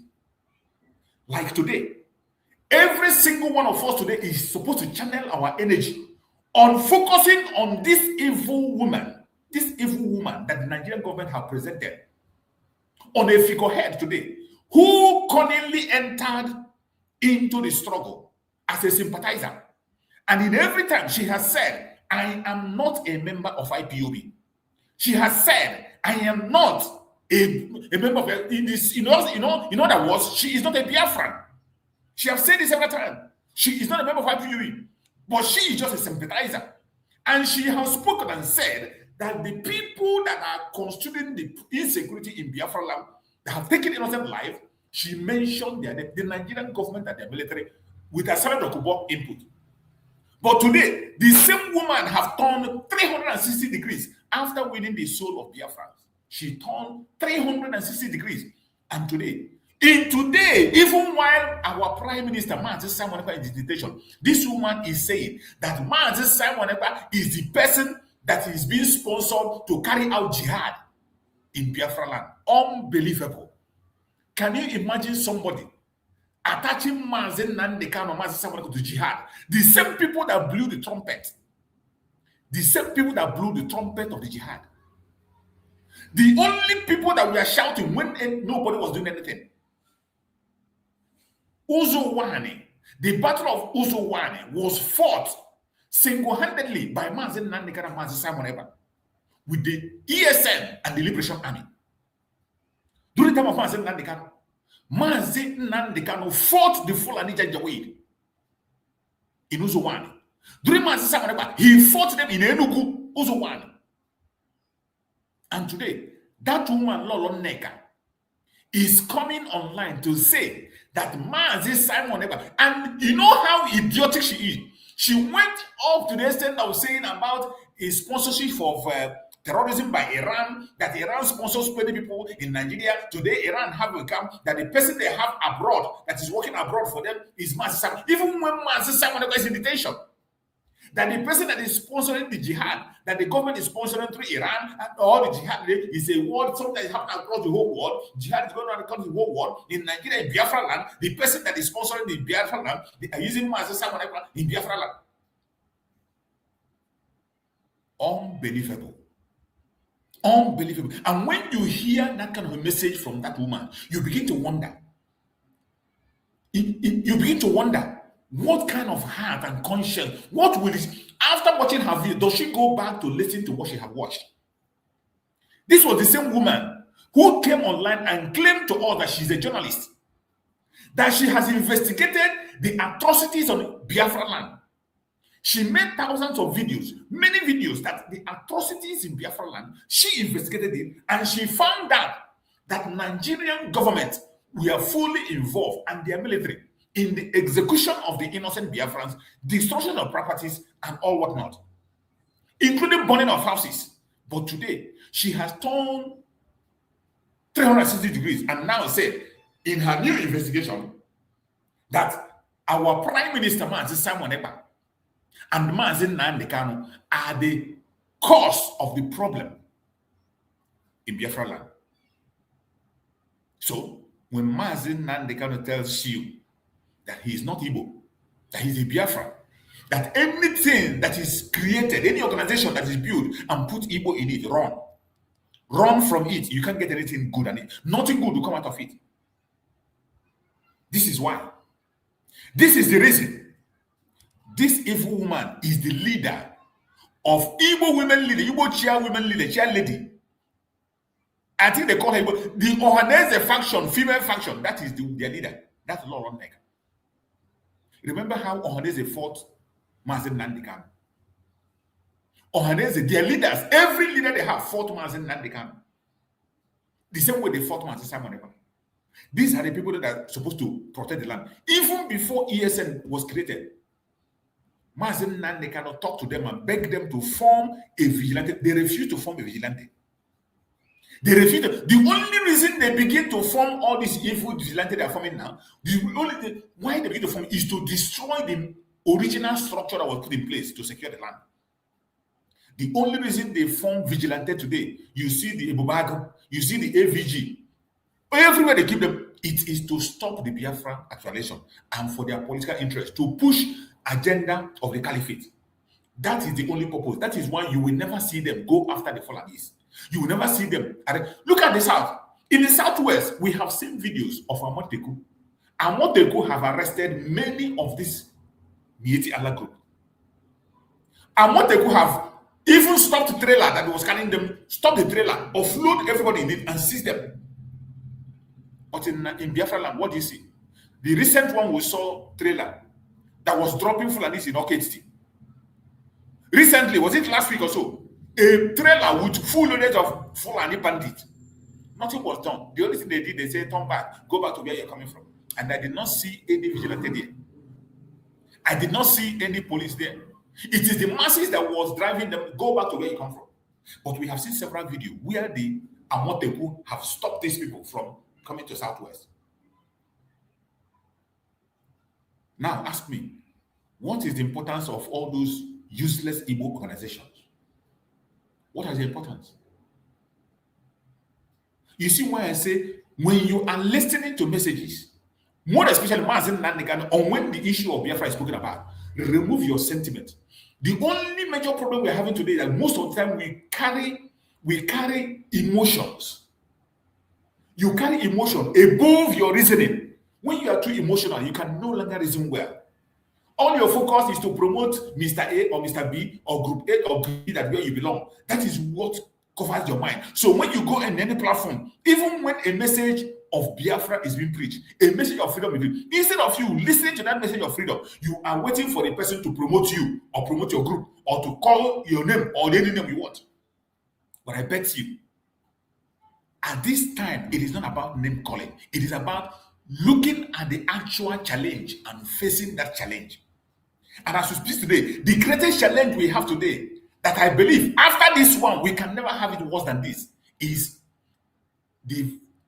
what Nigerian government have done to succeed in capturing Biafrans, your brother, your sister, your uncle, your friend, your best friend, your lovers. And they are the one today that are in the front line attacking the Biafra struggle. Look at the DOS. Look at the DOS members. This is the DOS that Mazi Nnamdi Kanu himself formed them when he was arrested in 2015. Mazi Nnamdi Kanu was in detention when he formed the DOS and instructed his deputy, Uchemefo. He instructed Uchemefo to allow the DOS to make decisions and run affairs until when he comes. And Uchemefo carried out. And then the person that announced the creation of the DOS was more powerful. More powerful announced it. And everybody killed him. And today, when Mazi Nnamdi Kanu has been kidnapped and brought to detention again, Mazi Nnamdi Kanu have seen that these people have deviated from the structure. They have deviated. They refuse to obey instructions of Mazi Nnamdi Kanu. From the moment he was kidnapped till today, they refuse to obey every instruction. They work against him.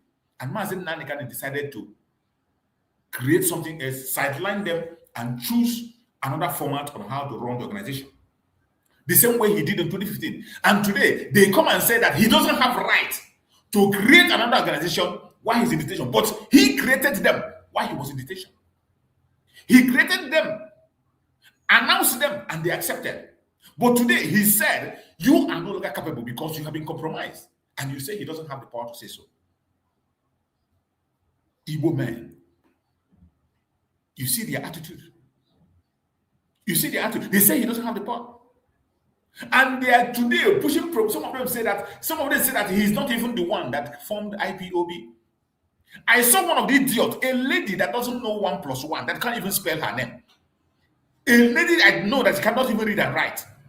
She came and said that Mazi Nnamdi Kanu was not the one that created ipoB. They are trying to rewrite the history of ipoB. That is what they are trying to do today. Attacking Mazi Nnamdi Kanu. I never believed that we will see today.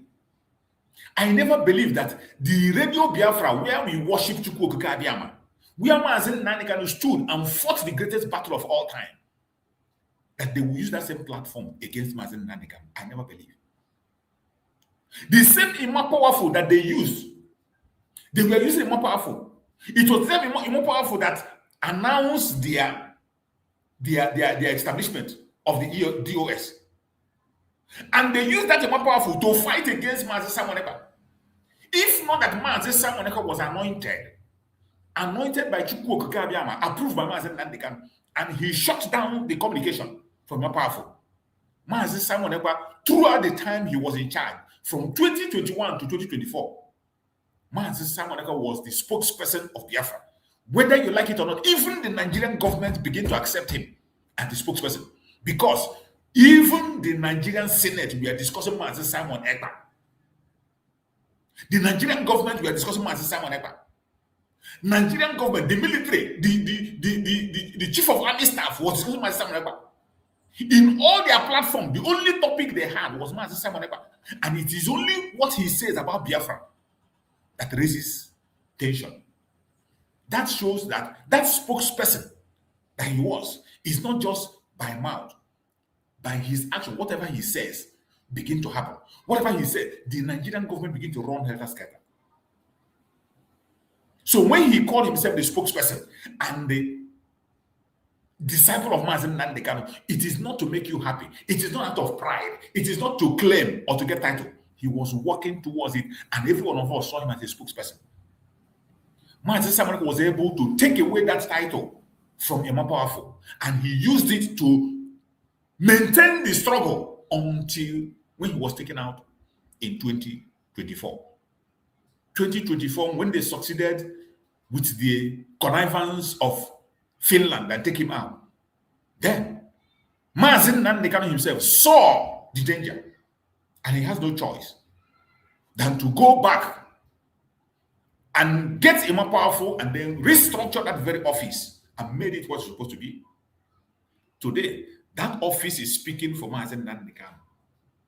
And immediately that office was delivered, the office of Imapa was delivered, the Department of Sabotage began to fight against it. Today, when Imapa will issue a statement, they will say no, they didn't believe it. They come to the extent of saying that they say their HOD, the one they call Chikedozium in Switzerland, Chikedozium say he doesn't know anybody called Imapa.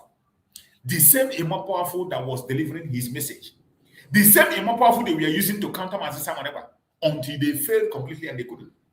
The same Imapa they used to confuse and fight Mazi Simon Ekpa. Today, Chikedozium deny he doesn't know Imapa. Because Imapa have been delivered. Because Imapa today is delivering only message that comes from Mazi Nnamdi Kanu verified. They no longer want to listen to me again. And the only work they do is to attack Mazi Nnamdi Kanu. And some of you think that it is a joke. Remember what the one they call himself Soludo said. Soludo, when he came to governor, after his election as a governor, Soludo came on a national TV and he said that ipoB have agreed to work with him. ipoB Nigeria have agreed to work with him.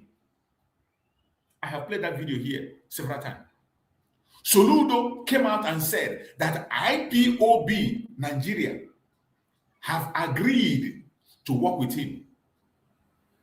I don't know why some of you forget this. And I think I'm still going to play that video to remind you. So when we are talking about people working for the government, like the NEC, and I was talking about people working for government, a governor came in the public and make announcement. A governor announced that ipoB is now working with him. And you are still there, claiming you are looking for those who are working with Nigerian government. When a governor has said it in open, that these people are working with me, and they didn't deny it. ipoB and all of that. But ipoB has come out and emphatically... I want you to listen to this. I want you to listen to this. This was Soludo, when Soludo was appointed as a governor. On a national TV channels, Soludo was saying that ipoB of Nigeria, the pressure group ipoB, are now working with him. So when you see them today attacking Mazi Nnamdi Kanu, This is some, they are speaking the same thing. Today, go and watch all their channel. What Soludo is saying is what they are saying. What Iken Guruak is saying is what I say. What Ijele is saying is what they're saying. Go and check them. What Hope Uzadoma is preaching is what they are preaching. But that thing, they couldn't be able to carry it out because Mazi Simon was around. But this very ipoB as a pressure group, ipoB Nigeria, started even when Mazi Simon was there. But the pressure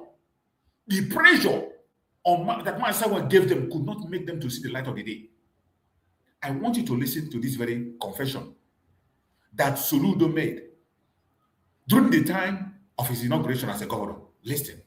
The allegations of ipoB and all of that. But ipoB has come out and emphatically said, and I believe them, that they are no longer part of this criminal gang.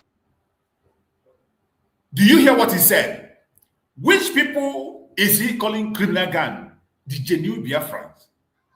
And what he said, that they are no longer, remember the word he used, he said they are no longer part of the criminal gang. So they were part of the gang before. They were part of it, but they told him they were no longer part of the criminal gang. And of course, you know they are referring to us as criminals. They refer to us as terrorists. So when he's talking about it, he is talking about the genuine Biafrans, the people that are really working for.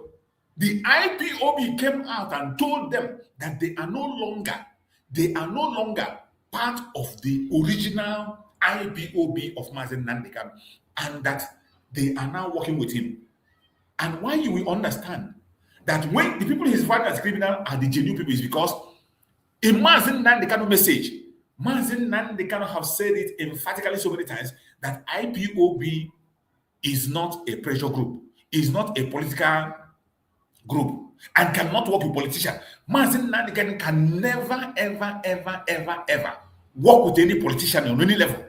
If you're a politician and you do the right thing, he will acknowledge you, he will praise you, but to work with you, no. That is against the structure of ipoB. That is against the rule of our supreme Mazi Nnamdi Kanu. So when you hear this man say that ipoB now say that they are no longer working with the criminal group, but they are now going to work with him. You know what it means. And you are today searching for those who are working with the government. You are still today searching for those who are working with the government. You are deceiving yourself. Listen to this message. The allegations of ipoB and all of that. But ipoB has come out and emphatically said, and I believe them, that they are no longer part of this criminal gang. They are no longer. That means they were part of it, but they are no longer. They were part of it, but they are no longer. And he said that they are now working with him. As it were. And they are now working with us. Did you hear it? They are now working with the politicians. Soludo confirmed it that they are now working with us. But do you know why they were not able to do what they are doing now? This thing they are doing now. The only reason that Nneka Chimezie could not be able to be heard or come out was the fire in Mazi Simon Ekpa was too much to handle. The fire in Mazi Simon Ekpa was too much to handle. That the chief of army staff began to cry and say, why would you allow Mazi Simon Ekpa to take the media space? You remember that video where the chief of army staff was crying and he was asking the media, why did you allow Mazi Simon Ekpa to take the media space? You heard when the Senate president was saying that Mazi Simon Ekpa is in charge of Biafra land. The Senate confessed. The fire was too much. As at that time, Nneka Chimezie cannot do it. She can't speak. The only thing that gave Nneka Chimezie the audacity to come out today, to call the name of Mazi Simon Ekpa, to accuse him falsely, and to work for government of Nigeria, is because of the absence of Mazi Simon Ekpa. And there is no replacement. Nobody is speaking up. Every one of us, we are busy chasing shadows. We are busy fighting each other. We are busy engaging in saga instead of us to engage the enemy and shut them down once and for all. We are busy in engaging in emotional blackmail, emotional sentiments, right, left, and center. With this kind of video, how can somebody come today and you are accusing Mazi Simon Ekpa of working with the government?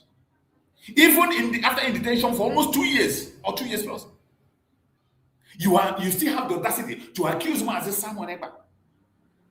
You still have the audacity to accuse Mazi Simon Ekpa of being responsible for the insecurity and sponsoring of jihad in Biafra land. When you see a governor here telling you that the ipoB Nigeria have said that they are no longer in the struggle, that they have now moved to work with the governors. And he said he believed them. Because even there's another video, I've been looking for that video, I've not seen it, where Chikeduzium confirmed and said that the governors approached us. I'm going to look at that video, look for that audio and play it. The governors approached us and asked us to hand over the ESN to them, and we did. Chikeduzium confessed to that on a video, on an audio, that governors met them and told them to hand over ESN, and they handed over ESN to them. That was the same time that this man made this very message, that the DOS are now working with them.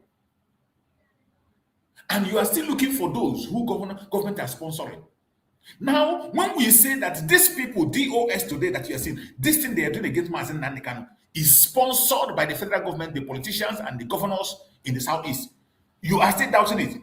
Listen to this video over and over again. You will understand where what is happening today is believe them that they are no longer part of this criminal gang, as it were. And they are now working with us. And we'll probably see their own actions in the next few days. And the people are waiting to see what they can or cannot do to join us. And we called on them. Did you hear? They are calling the DOS to join them. They called the DOS to join them, and they did. What you are seeing today is as a result of DOS fully joining them, because they saw that the coast is clear for them. There is nobody today that is going to confront them. That's what they feel. They feel there is no big voice, there is no big platform, there is no big voice that can be able to educate Biafrans. So they come out. That is why I urge you, when you join us on this program, please like and share the program. You don't know the impact you're going to make in somebody's life. I don't care the group you belong. You are entitled and free to be in any group you want to be. You are entitled to have your opinion. But this issue that has to do with the life of our leaders, Mazi Nnamdi Kanu and Mazi Simon, and with our own life as Biafrans, share it so that others can be able to hear this truth. Share it and make it go viral. Let others hear this truth. The only reason they pick courage, they feel that we don't have a big platform like that of Mazi Simon Ekpa. And that is the importance. If you must lead this time, you must be somebody who has a big platform to overcome Nigerian government, because their propaganda is heavy. If you don't have a strong platform, you cannot confront them. Mazi Nnamdi Kanu was able to defeat Nigerian government through the media, because Mazi Nnamdi Kanu took over the media. The social media completely, he took charge of it. Mazi Simon Ekpa did the same thing. Took over the social media to the extent that they begin to complain. You go to Twitter, he's trending #1. Anywhere you go, Mazi Simon Ekpa is trending #1 trending. Go to Google, he's #1 trending. And that is the only way to deal with this gender. If you don't have a strong platform, it will be very difficult for you to make impact. You don't just claim leadership, or you don't just claim that you're fighting for Biafra and you relax yourself. The propaganda is heavy. The propaganda is not something you do once in a day. You talk today, the next week you talk again, next year you talk again, next 2 months. No, it is consistency. With consistency, you can make impact. With consistency, you can break the chain. With consistency, your voice will be heard. And this responsibility lies on every one of us today. You that is watching me there, have you shared this program? Have you shared this program? How many places have you shared this program? Have you shared it on your own platform? Have you shared it to your brothers and sisters? To your own group? Have you shared it? Even if you cannot make your own video, when you meet a platform where truth is being spoken, that convinces you that what you are hearing is the truth. If you are convinced, except you're not convinced. If you are not convinced, I don't have a problem with you. Keep on listening until when you get confused. If you get convinced and the message resonates with you, share it and let it go viral. By doing it, you are not doing it for the person doing the program. You are doing it for yourself. You are playing your own part. So with this video, you don't have to look for those who are being sponsored. The confession was done on a national TV that the DOS, the ipoB Nigeria, that Mazi Nnamdi Kanu today have dissolved and distanced himself from them, is working with them. And you hear when Mazi told them, Mazi told them that immediately Mazi Nnamdi Kanu comes out from detention, you are gone. Some of you remember, if you can remember that message, I have played it here many times. In a message, Mazi said that immediately Mazi Nnamdi Kanu is released from detention, that all these people will be gone and gone forever. And Mazi Nnamdi Kanu could not even wait. From the inside, he distanced himself from them and began to mingle with genuine Biafran, regardless the group they belong. So that is why I tell you, it is not about group. Mazi Nnamdi Kanu is working with everybody. He's working with Avid. He's working with the Rising Sun. He's working with every other Biafran group. And whenever he sends message, he said to all Biafrans. That is why I tell you, you have the right to be anywhere you want to be. But the most important is that unity of purpose. Let your purpose of gathering in that your mushroom group be for Biafra, not for your own personal interest, not for your own ego, not because of your brother or your sister, not because of the man or the woman is from your village or your town, not because you love the man or the woman. Let it be because of your freedom. Then, when the ideology on that group match your own ideology, utilize that your own effort there and work. Every one of us are not on the same capacity or the same level. Our level of reasoning and understanding is not the same. So when you get to a place where your own level of understanding seems to match with them, stay there and work towards the freedom of Biafra. At the end of the day, we are pursuing towards the same end. And when we match all our effort together and push it out, no force on earth will stop it. Wherever you are watching this program from, let us listen and hear conclusively how these people sold themselves out to the governors, and they are working with the governors. Today, they are doing it openly. The same people that are working with governors, that law on NECA that was sent and sponsored by the governors, up to the extent that they have paid VOP, and VOP is giving her hours to attack Mazi Nnamdi Kanu, attack Biafran struggle every week. Every week. She's always there. 2 times in a week, sometimes once in a week. Attacking Mazi Nnamdi Kanu VOP. They pay for her to do that. And she will be the first one to come and tell you that Mazi Simon Ekpa is the one that is sponsoring jihad. Even when Mazi Simon Ekpa is in detention, though. Remember, Mazi Simon Ekpa have been detained for almost 2 years and 2 years plus. She is now saying that it is Mazi Nnamdi Kanu that are the cause of the problem in Biafra. Now, she is not even seeing the operation that Nigerian government is conducting in Nigeria, in Biafra land. Her evil mindset, her evil mind, her evil agenda, her evil ideology, and the money she has collected is no longer allowing her to see the atrocities of Nigerian government. The same woman that says she made the investigation, and the investigation showed her that it's Asari Dokobo and Nigerian government that are responsible for the atrocities in Biafra land. That same woman today have turned 360 degrees, and she is blaming Mazi Simon Ekpa of being agent of the government. Meanwhile, the information here is clear that the people that she's working with and her herself are working for the Nigerian government. They have pledged for the Nigerian government, and they are working for them. Cannot do to join us, and we called on them on the day of our inauguration that if you are not part of this, come. They called on the DOS to come and join them, and they have joined. And when they joined them, they gave them a new spokesperson. After they joined them, they gave them a new spokesperson. That is why she's on every platform ranting, lying, even against her own self, shamelessly lying, a mother for that mother. A law that doesn't have a law that a woman that he's still your husband is still alive as Mazi. Your husband is Mazi and you are a law, an abomination. A law that has Mazi as a husband. You can imagine.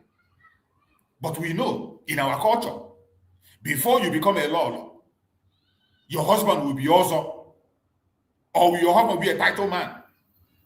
Your husband will be a very big title man for you to be a law. But we see a woman who has made her husband a Mazi. She is the one today speaking in all platforms against our leader, against the struggle. And you think it is okay. We will never, ever, ever allow that to happen. And I remind every Biafran, that is where our new challenge is.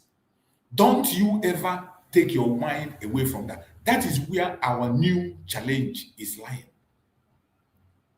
And that is why today I pick up this topic I'm discussing, which says the untold truths about Mazi Nnamdi Kanu and Mazi Simon Ekpa. Innocence, ingenuity, global impacts, and leadership. That is why I chose this topic. Because of this evil on our leaders, the people are attacking our leaders. That is why we are discussing on this topic, which says the untold truths about Mazi Nnamdi Kanu and Mazi Simon Ekpa. Innocence, ingenuity, global impacts, and leadership. My fellow Biafrans, if you have not shared this video, I don't know what you are waiting for. Share this video so that others can join us and do justice to this very topic as quick as we can. I welcome every one of you wherever you are joining from. Great brothers and sisters, great Biafrans, lovers of freedom, and defenders of justice all over the world. Today I bring you a message that is not just important, but necessary. The message we are preaching is not just important, but very, very necessary. A message that challenges narratives. A message that demands reflection. And a message that calls for unity. Stay with me till the end, because what you are about to hear may change how you see the Biafran struggle forever. Don't go away. What you are about to hear in this program may change how you feel about this Biafran struggle forever. This morning, I will be speaking on the innocence and ingenuity of Biafran leaders, Mazi Nnamdi Kanu and our Prime Minister, Simon Ekpa Joko. Remember, Mazi Nnamdi Kanu is the supreme leader of ipoB. And their role in bringing the Biafran cause to global attention. More importantly, I will speak on the urgent need for Biafra everywhere to come together in unity for self-determination and lasting freedom. Most importantly, to focus and fight on the challenge ahead of us today. These evil people, led by Nneka Chimezie, that has devoted their time to destroy the struggle and our leaders, we must focus on them head on and feed them with the same cup they feed us. The same cup they measure with us for us, we use the same cup and measure for them even double. That is what every Biafran should be doing in their various platforms. This is a battle that would have been easy if our Prime Minister Mazi Simon Ekpa was here with a bigger platform. But today, What we require is consistency to overcome this very challenge that's ahead of us. The Biafra movement did not begin today. It is rooted in history, identity, and deep desire for self-determination. A principle recognized around the whole world as legitimate aspiration of people who seek define their political future.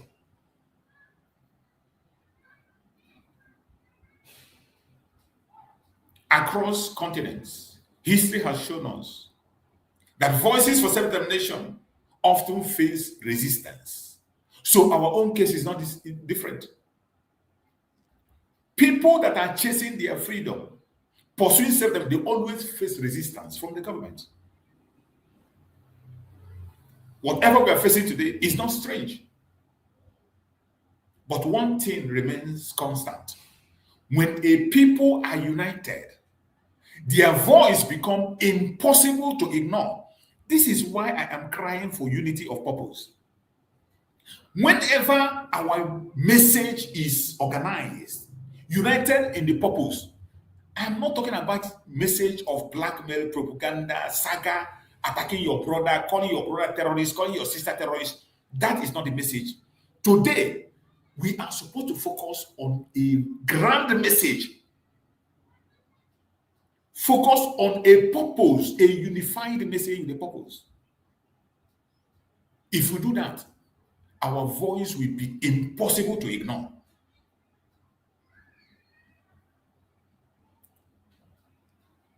Mazi Nnamdi Kanu emerged as a central figure in bringing the Biafra issue into global consciousness.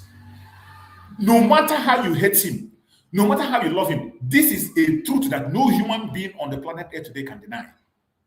But this is what the idiots that call themselves DOS, they are denying the fact that it was Mazi Nnamdi Kanu that brought the Biafra to the limelight, to the state where it is today. Something that even Google, with their fake whatever, Google can tell you more. If you don't know, you can go and Google. If you don't know, you can ask people. Even those who are not Biafrans can testify that Mazi Nnamdi Kanu brought the issue of Biafra to global stage. But today, the same people that worked with him, that he used to do that job, and they did what they had to do there, today have been bought over, and they turned 360 degrees with strangers like Nneka Chimezie. Today, the people who were in the foundation are now made a stranger their spokesperson. That is why even the wife of Mazi Nnamdi, the ex-wife of Mazi Nnamdi Kanu, because we use ex on her because she is no longer credible enough to be the wife of Mazi Nnamdi Kanu as leader. So using ex for her is what is right thing to do. Because from her attitude and her behavior, it doesn't show that she's still with Mazi Nnamdi Kanu. Mazi Nnamdi Kanu have been to court several times. We didn't see her appear there. Even after the sentence of Mazi Nnamdi Kanu, the first thing she was supposed to do is to go and see him. After pronouncing the sentence of life sentence of Mazi Nnamdi Kanu, if she was Jonu, the first thing she was supposed to do is to go and see him and console him. Do you know what it is? Do you know what it is want to have a sentence? So many of you here, you have not even been to court before. So many of you here have not even been to police station. If you have been to ordinary police station, if you have been to ordinary police station and you realize that today you're not going home, they say, lock him up. Do you see how you feel? For some of you who have been in the police station, have you ever been to police station after discussion? You were expecting that it's just something you go there and talk and go, and they will say, lock him up. Even for a day. Do you know how it feels? If you have been to court, so many of us have been to court, and sentence was pronounced on us, they will tell you, you are going to serve 6 months, you're going to serve 1 year, 2 years, 3 years. So many of us have witnessed it. If you have not witnessed it, you wouldn't know the weight of it. If you wouldn't know the weight of it for somebody to stand and hear that you will spend the rest of your life in jail. So if your own person happen to get that sentence, the very first thing you will do is to console him to go and console him. But have you seen the wife gone there? Have you seen? The only thing she does is to stay online, grant interview to the enemies of Mazi Nnamdi Kanu and claim that she was not allowed. You want to tell me you bought a flight to Nigeria and you went to Sokoto to see your husband and no people prevent you? Where did you see that? That has never happened and will never happen. Because if such happens, you have your camera to prove yourself. You land in Nigeria, you take your camera, you cover yourself, you go to the prison, you cover yourself where you're going. When they try to stop you, cover yourself, and then you vindicate yourself. But from every indication, she's no longer with Mazi Nnamdi Kanu. That is our conclusion, and our conclusion is not far from the truth. Mazi Nnamdi Kanu emerged as a central figure in bringing the Biafra issue into global consciousness. Today, the idiots that call themselves DOS, I call them the Department of Saboteurs, that are today being led by Nneka, are today trying to paint the picture that after all, it wasn't Mazi Nnamdi Kanu that formed the ipoB, that it wasn't Mazi Nnamdi Kanu that made ipoB what it is. But I tell you, it was the credibility of Mazi Nnamdi Kanu that brought ipoB to where it is. When you hear Mazi Nnamdi Kanu used to say, we are white and whiter than white, the only person that was white was Mazi Nnamdi Kanu, and that his whiteness covered every other person. The whiteness of Mazi Nnamdi Kanu was what covered every other idiot that was in. You see, just for how many years? Only 5 years, Mazi Nnamdi Kanu was taken away from them. Look at how the whole death is showing. That is why you see when they say, when the light comes, darkness can never comprehend the light. And that was what happened in the ipoB. Mazi Nnamdi Kanu was so bright that the darkness could not show. Mazi Nnamdi Kanu was so white that darkness could not penetrate. Just like the Bible said, that through one man, sin came into the world, and through one man, salvation came. Through one man, Mazi Nnamdi Kanu, the salvation of the Biafran people in ipoB came. ipoB was seen as whiter than white because of one man. And when that man was taken out, the real image began to appear. You see that there were a lot of dirty people everywhere that the glory of Mazi Nnamdi Kanu was covering. But when that glory was removed, what are you seeing today? I want you sincerely, within yourself, what are you seeing today in ipoB? The same ipoB that Mazi Nnamdi created, the same DOS that Mazi Nnamdi say, I am DOS and DOS is me. What are you seeing today? The only reason you are seeing this today is because the light was taken away. The light was taken away for some time. For some time. And within that short time, look at what the whole revelations that is coming. The revelation of the darkness, the revelation of the evil can no longer be withheld. Every single day you wake up, you come to the media, you see them confessing, you see them vomiting, you see the kind of thing they are vomiting from their mouth. You begin to wonder, are these the people we have been together on the same platform talking about Biafra? Are these the same people we have been saying together, we are whiter than white and we are whiter than snow? Are still these the same people we say that Biafra must come together? If you are not surprised, then myself, I'm surprised at you. If you are a Biafran and you're not surprised, me, myself, I am surprised at you. But the only thing that is clear is that when darkness comes, light disappears. No matter how dark a room is, once you put on one single bulb, the house will be lit up. Mazi Nnamdi Kanu was that light in ipoB. Through one man, sin entered into the world, and through one man, salvation came. The same thing was applicable to ipoB. Through one man, the salvation of ipoB came down from Chukwu Okike, and it was upon him that the foundation was laid. And Chukwu Okike was always looking on him. That is why whenever he comes to preach, he will pray. Mazi Nnamdi Kanu does not deliver any message without a solid prayer from Chukwu Okike to take permission. That is why Mazi Nnamdi Kanu recognize Chukwu Okike Abiama in everything he does. He says it again and again. I don't have any business with idol. I do not associate with idol. I do not endorse idol worship. He says it without any looking back. That is why he talked about the people who call about a blue Kwabi. That he doesn't have anything to do with the blue Kwabi. A blue Kwabi is an idol. What he talks about is Chukwu Okike. Chukwu Okike Abiama. Chukwu Okike Abiama, Chukwu Okike, the God of creation. You come closer, you know him. Chukwu Okike Abiama, you come closer, you know him. Chukwu Okike Abiama. Not a blue Kwabi, which is an idol. The man was pure. And today, some people are digging their own grave, attacking Mazi Nnamdi Kanu. Mazi Nnamdi Kanu do the great job through media, advocacy, consistent messaging. He transformed what many saw a regional issue into an international conversation.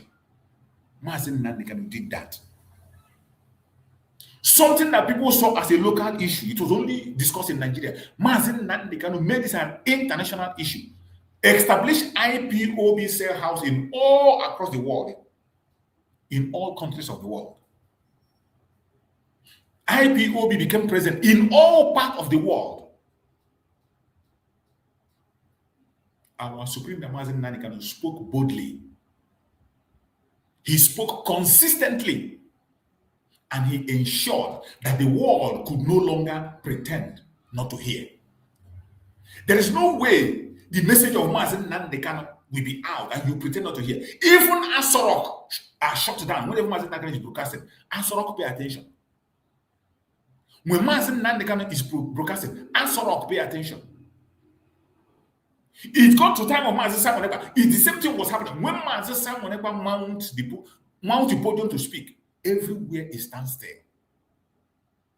Most of the governors, politicians, they listen to his broadcast. That is why the Senate president could quote Mazi Simon Ekpa in their meeting. They listen to his broadcast every day.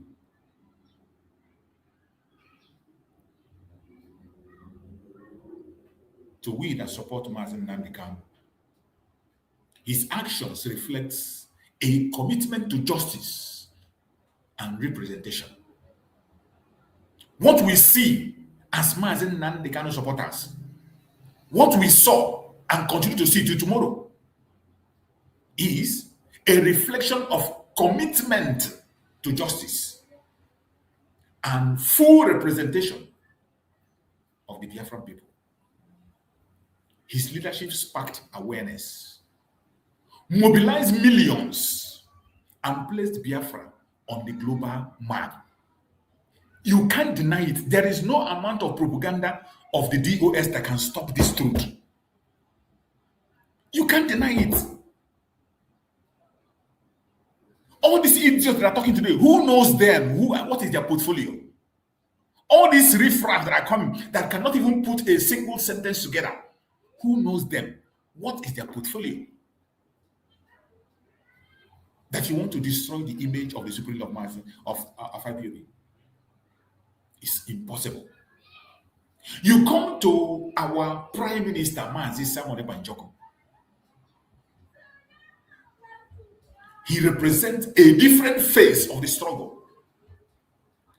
Mazi Simon Ekpa represents which Mazi Nnamdi Kanu himself announced. Mazi Nnamdi Kanu announced it. He wasn't in detention. Mazi Nnamdi Kanu was free. That is when they say that when they say Mazi Simon, this nigger say that Mazi Simon Ekpa, they introduced Mazi Simon Ekpa to Mazi Nnamdi Kanu while he was in detention, and that was why he felt that he's one who can talk, that he should talk. And when he began to talk, and now he's not talking well, he said he should stop. And when they begin to create that narrative, as if Mazi Nnamdi Kanu started mingling with Mazi Simon Ekpa because he's inside. You see, the lie is so smelly that I don't know who believes that nonsense. Mazi Nnamdi Kanu himself introduced Mazi Simon Ekpa while he was still with us. He said that he is bringing a new dimension to the struggle, that we should go and look at him, listen to him. He said it in ABC. This man is bringing a new dimension. He is introducing something new. So even Mazi kind of made it clear. He has done his part. But the angle that Mazi Simon is coming is a new dimension, which is what listening to, which is what supporting. That we should support that new dimension. Mazi Simon represent a different phase of the movement. The same movement that is led by Mazi Nnamdi Kanu, but in another phase, which took off from 2021 more especially up to 2024. That new phase took off. Mazi Simon can represent a different phase of the movement. One shaped by digital communication and global connectivity. In case you don't understand, digital communication and global connectivity. When you come to exposition and putting capability where capability belongs, Mazi Simon is a master in it. When you come to analysis, Mazi Simon, I have not seen a match to Mazi Simon on analysis in the issue of Biafra struggle. I have not seen anyone. He was doing it so well that even the enemies, they agree that yes, he knows how to do the job. But the only thing is that why will it be him? That is their anger. Why will it be him? The problem is not that he doesn't know what he's doing. They say he's doing it. Some say that he's too fast. They say he's too fast. Why will it be him? From Mazi Simon platform, he has amplified the conversation. Our Prime Minister Mazi amplified the conversation, reaching audience across the borders. He reached audience across some important personalities that were not paying attention before. He dig deep into governments. He dig deep into officials. He began to consult deeply. That was the face of Mazi Simon, and he did it excellently well. In today's world, influence is no longer limited to geography. Message travel faster, movement grow quicker, and awareness spread wider. His role, as seen by supporters, reflects evolution of activism in the digital age. This is Mazi Simon. The man they are trying to denigrate and call him names. His role, as seen by the whole world, and more especially those of us who are following him diligently, reflect the evolution of activism.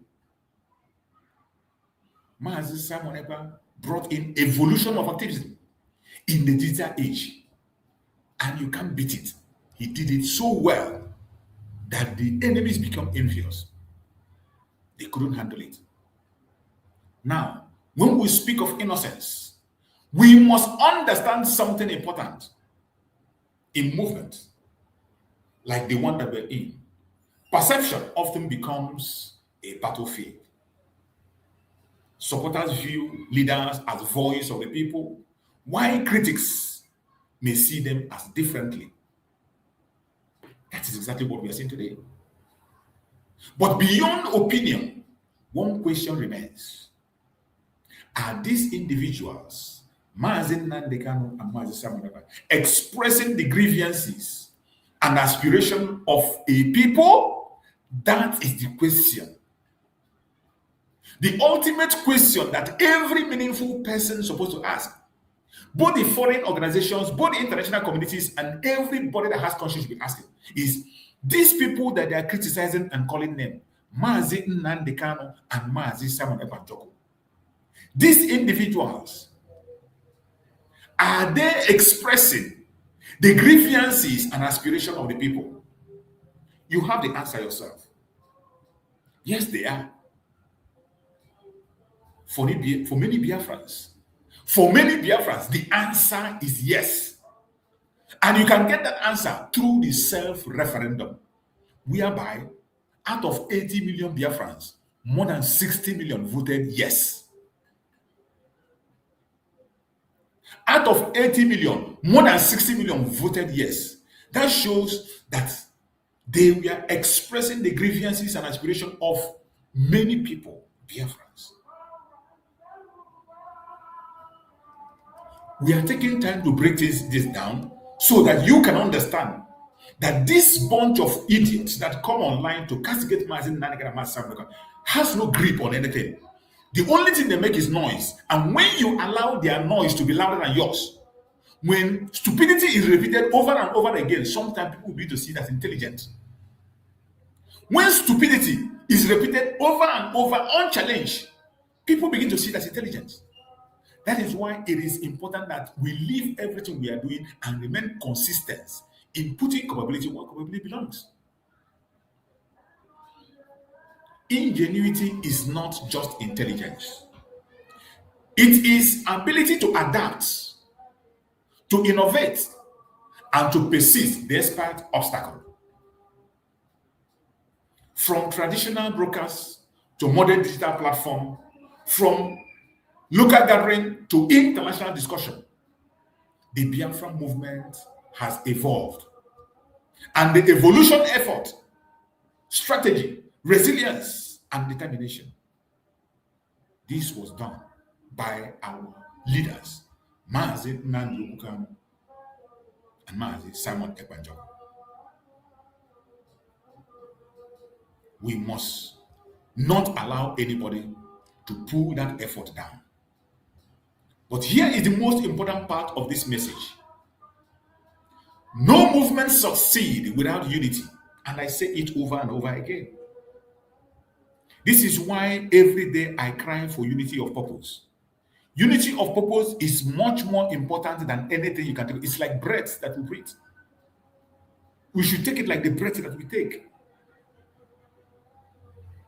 No movement succeeds without unity. Division weakens purpose. Confusion delays progress. And disunity benefits those who oppose change. That is what we are seeing today. The people that are benefiting from this disunity that we are seeing today is the politicians. The politicians, they don't want to change. The Ohanezendo Hinandama that sent their woman leader to come and begin to cause confusion, they are the one that are benefiting. If Biafrans truly desire self-determination, then unity must become the foundation for everything we do. Unity of purpose. Remember, I say unity does not mean we will be in the same group. It does not mean we must have the same opinion. We can have our different opinion, be on the same group, but let the purpose be one. Unity of purpose. Not blind agreement, but shared purpose. Not blind agreement, but shared purpose. Not silence, but constructive engagement. You don't have to be silent and agree with any nonsense that comes your way. Engage in constructive discussions. Engage constructively. This is a call, not for conflict, but for clarity. I know those that have their negative mindset. No matter what you preach, they must see a place where they will anchor their anger to discredit you. No matter what you preach, they will see a place. There are some people that will come and watch this program. With everything we see, with everything we have said in this program, they will be watching to see a place where they will castigate me and say, either I mention their name or it looks like I'm talking about them or I'm not. But when you see the message looks as if it's about you, go and change. Whenever you listen to my message and it looks to you that I am talking to you, go and change. And if you feel that you have nothing to change, why do you bother yourself? Why do you cry? If you feel that you are right, why do you worry yourself even when your name is not called? It's just, for example, what they are doing in Nigeria.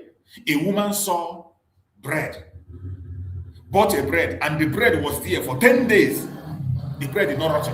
And the woman came out saying, the kind of bread we see these days now, wow, how can a bread be out for 10 days and did not rot? She did not call the name of the company. She did not call anybody's name. She only complained about the bread she bought. But a company came out and claimed that it is their bread. And this same attitude is what we apply today. Instead of that company to go and make their correction, secretly make their correction, they want to claim and subdue people to talk And in the process of trying to subdue somebody, they expose themselves. They were trying to subdue that lady who made a probably only few people might have watched it, and they don't know who it's all about. But by them coming in to introduce the same discussion, the whole world knew that they are the one doing that fake bread. The same thing is what is happening to this. In most of my message, you see my message, I don't call people name. I'm not good at calling people name or attacking this or that. No, I pass my message. But at the same time, you still see people who come on my platform and they are writing nonsense.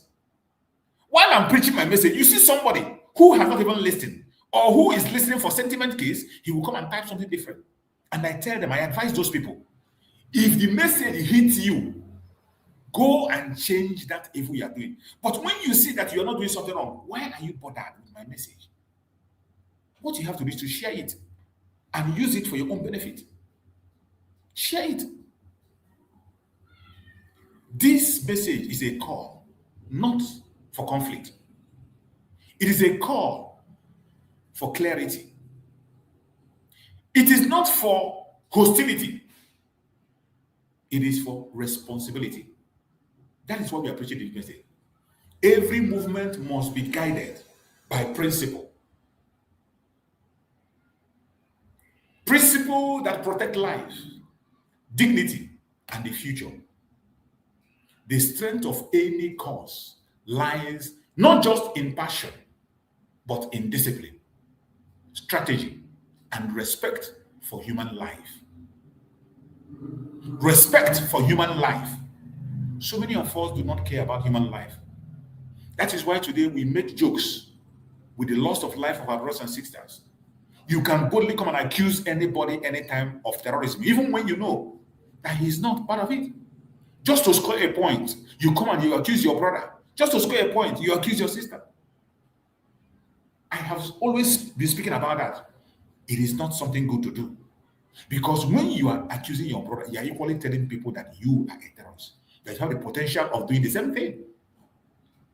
Because one no he has the potential of being onyohi. One no has the potential of being onyohi tomorrow. So when you are just telling people your brother, the people will be looking at you that this thing your brother is doing, this guy might likely do the same thing.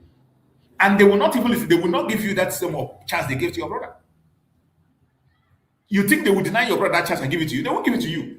As long as it is your brother is a criminal, you told him your brother is seeking for a position, and you got that told that your brother is a criminal, don't give that position. Neither will they give you. They won't give you.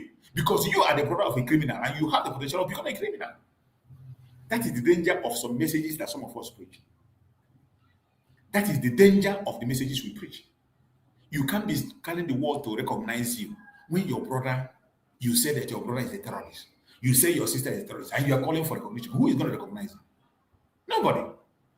Because you are from the family of a terrorist. There's every tendency that tomorrow you might become a terrorist. You see the danger. I have used this example several times to explain the danger so that we can mind what we say and become more clear in our messages. Clarity matters a lot. The strength of any cause lies not just in passion. Your passion is not enough, but in discipline, in strategy, and respect for human life. Today, the world is more connected than ever. Voices from any corner can reach global platform. The question is no longer whether Biafra is being heard. The question is how that message is carried forward. The question today is not, are they hearing the voices of Biafrans? Are the Biafrans still talking? Is the Biafrans still good? The question today is how that message is carried forward. More especially those of us on the media speaking and talking. How are you presenting your message? How clear is your message? How are you carrying forward your message? Will it be a message of unity? A message of purpose? A message of responsible advocacy? The future depends on the answer. The future depends on that answer, the answer to these messages. Your message, is it the message of unity? Is it a message of purpose or a message of responsible advocacy? The future of Biafra depends on the answers to the above. So today, I leave you with this, wherever you are watching this program from. History remembers movements that stayed united. History respects voices that remained consistent. And history rewards those who pursued their goals with discipline and clarity. The Biafra conversation is no longer hidden. It is no longer silent. It is no longer local. It is global. And with unity, responsibility, and purpose, the future will be shaped by those who stand firm. The future of Biafra will be shaped by those of us who are going to stand firm. My fellow Biafrans, brothers and sisters across the world, wherever you're watching this program, if you believe in unity, drop your thoughts in the comment section. If you believe in unity of purpose, drop your thoughts on the comment section. Share this message to as many people as possible. Don't watch alone. Make sure you share at least one person to one. At least one person. Make sure you get, even if your family member or anybody, make sure that this message get to at least one person through you. Make sure that at least one person get this message through you. Let your voice be heard. Even when you cannot write, you cannot speak, you cannot make video, use this video to connect to somebody. Use this video to make your own voice to be heard if it resonates with you. And continue the conversation going on. Continue it in your group, in your sections, with your friends. Continue the conversation.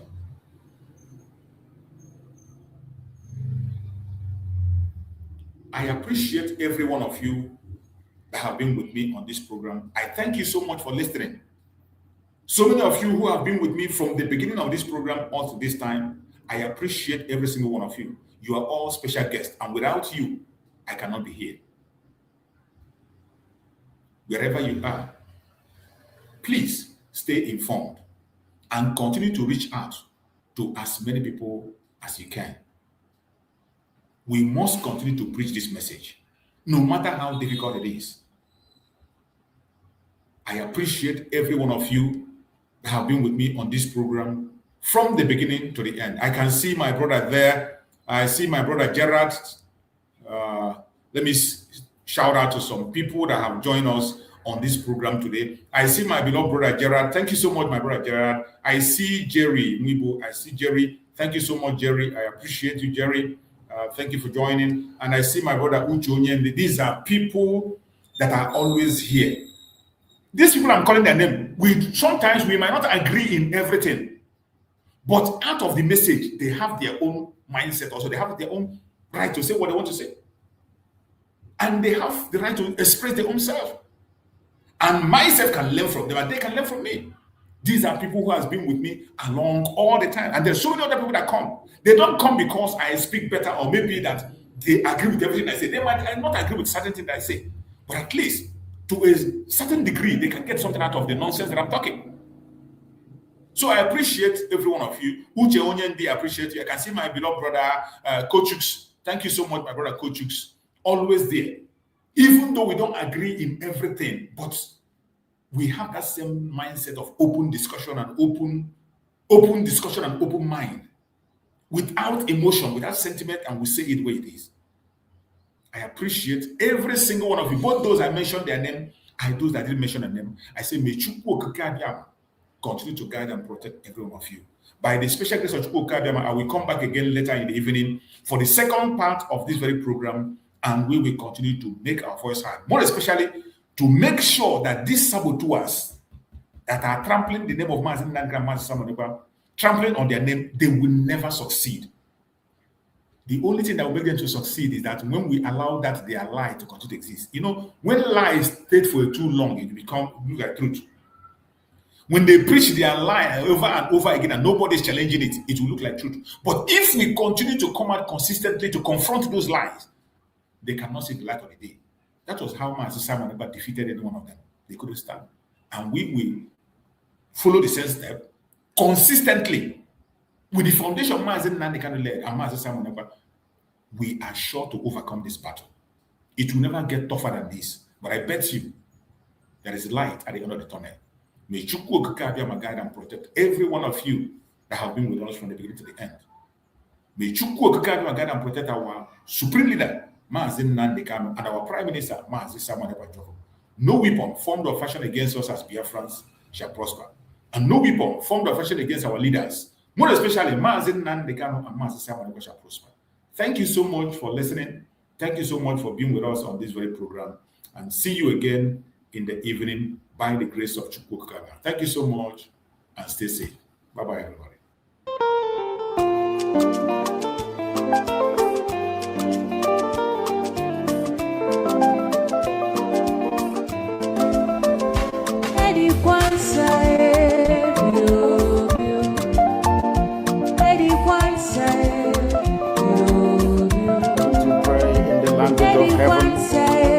The very oldest language on the face of this very earth. Chukwu Okike Abiyama pụrụ ihe niile Chineke na-oge ndị nsọ na-efe wee na isi ala niile anyị na-agọzi aha nsọ ya mgbe niile onye anyị na-aja mma wee anyị anaghị efe arụsị ọ bụ naanị gị onye kere ihe niile ekere eke ma ọ onye kere ya ọ bụ ya mere ndị nsọ na-ekiri ha na isi ala niile ọbụladị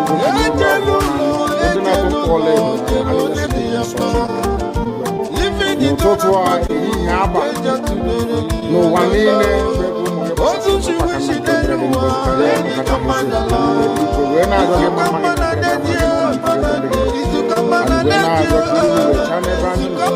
anyị wee na-arịọ gị ezi ebube gị ngozi ka ha ka aka si ndị ga-ebu ọgwụ ka anyị wee na-arịọ gị biko nụ ka iwe mee ka Biafra wee dị ọsọ ọsọ na ụmụ ha daba na anyị wee na-arịọ gị iwe na-arịọ ịhụnanya nke pụrụ iche iwe etinye ụmụ ya ezi mmụọ ka anyị aka ajọ ihe ndụ anyị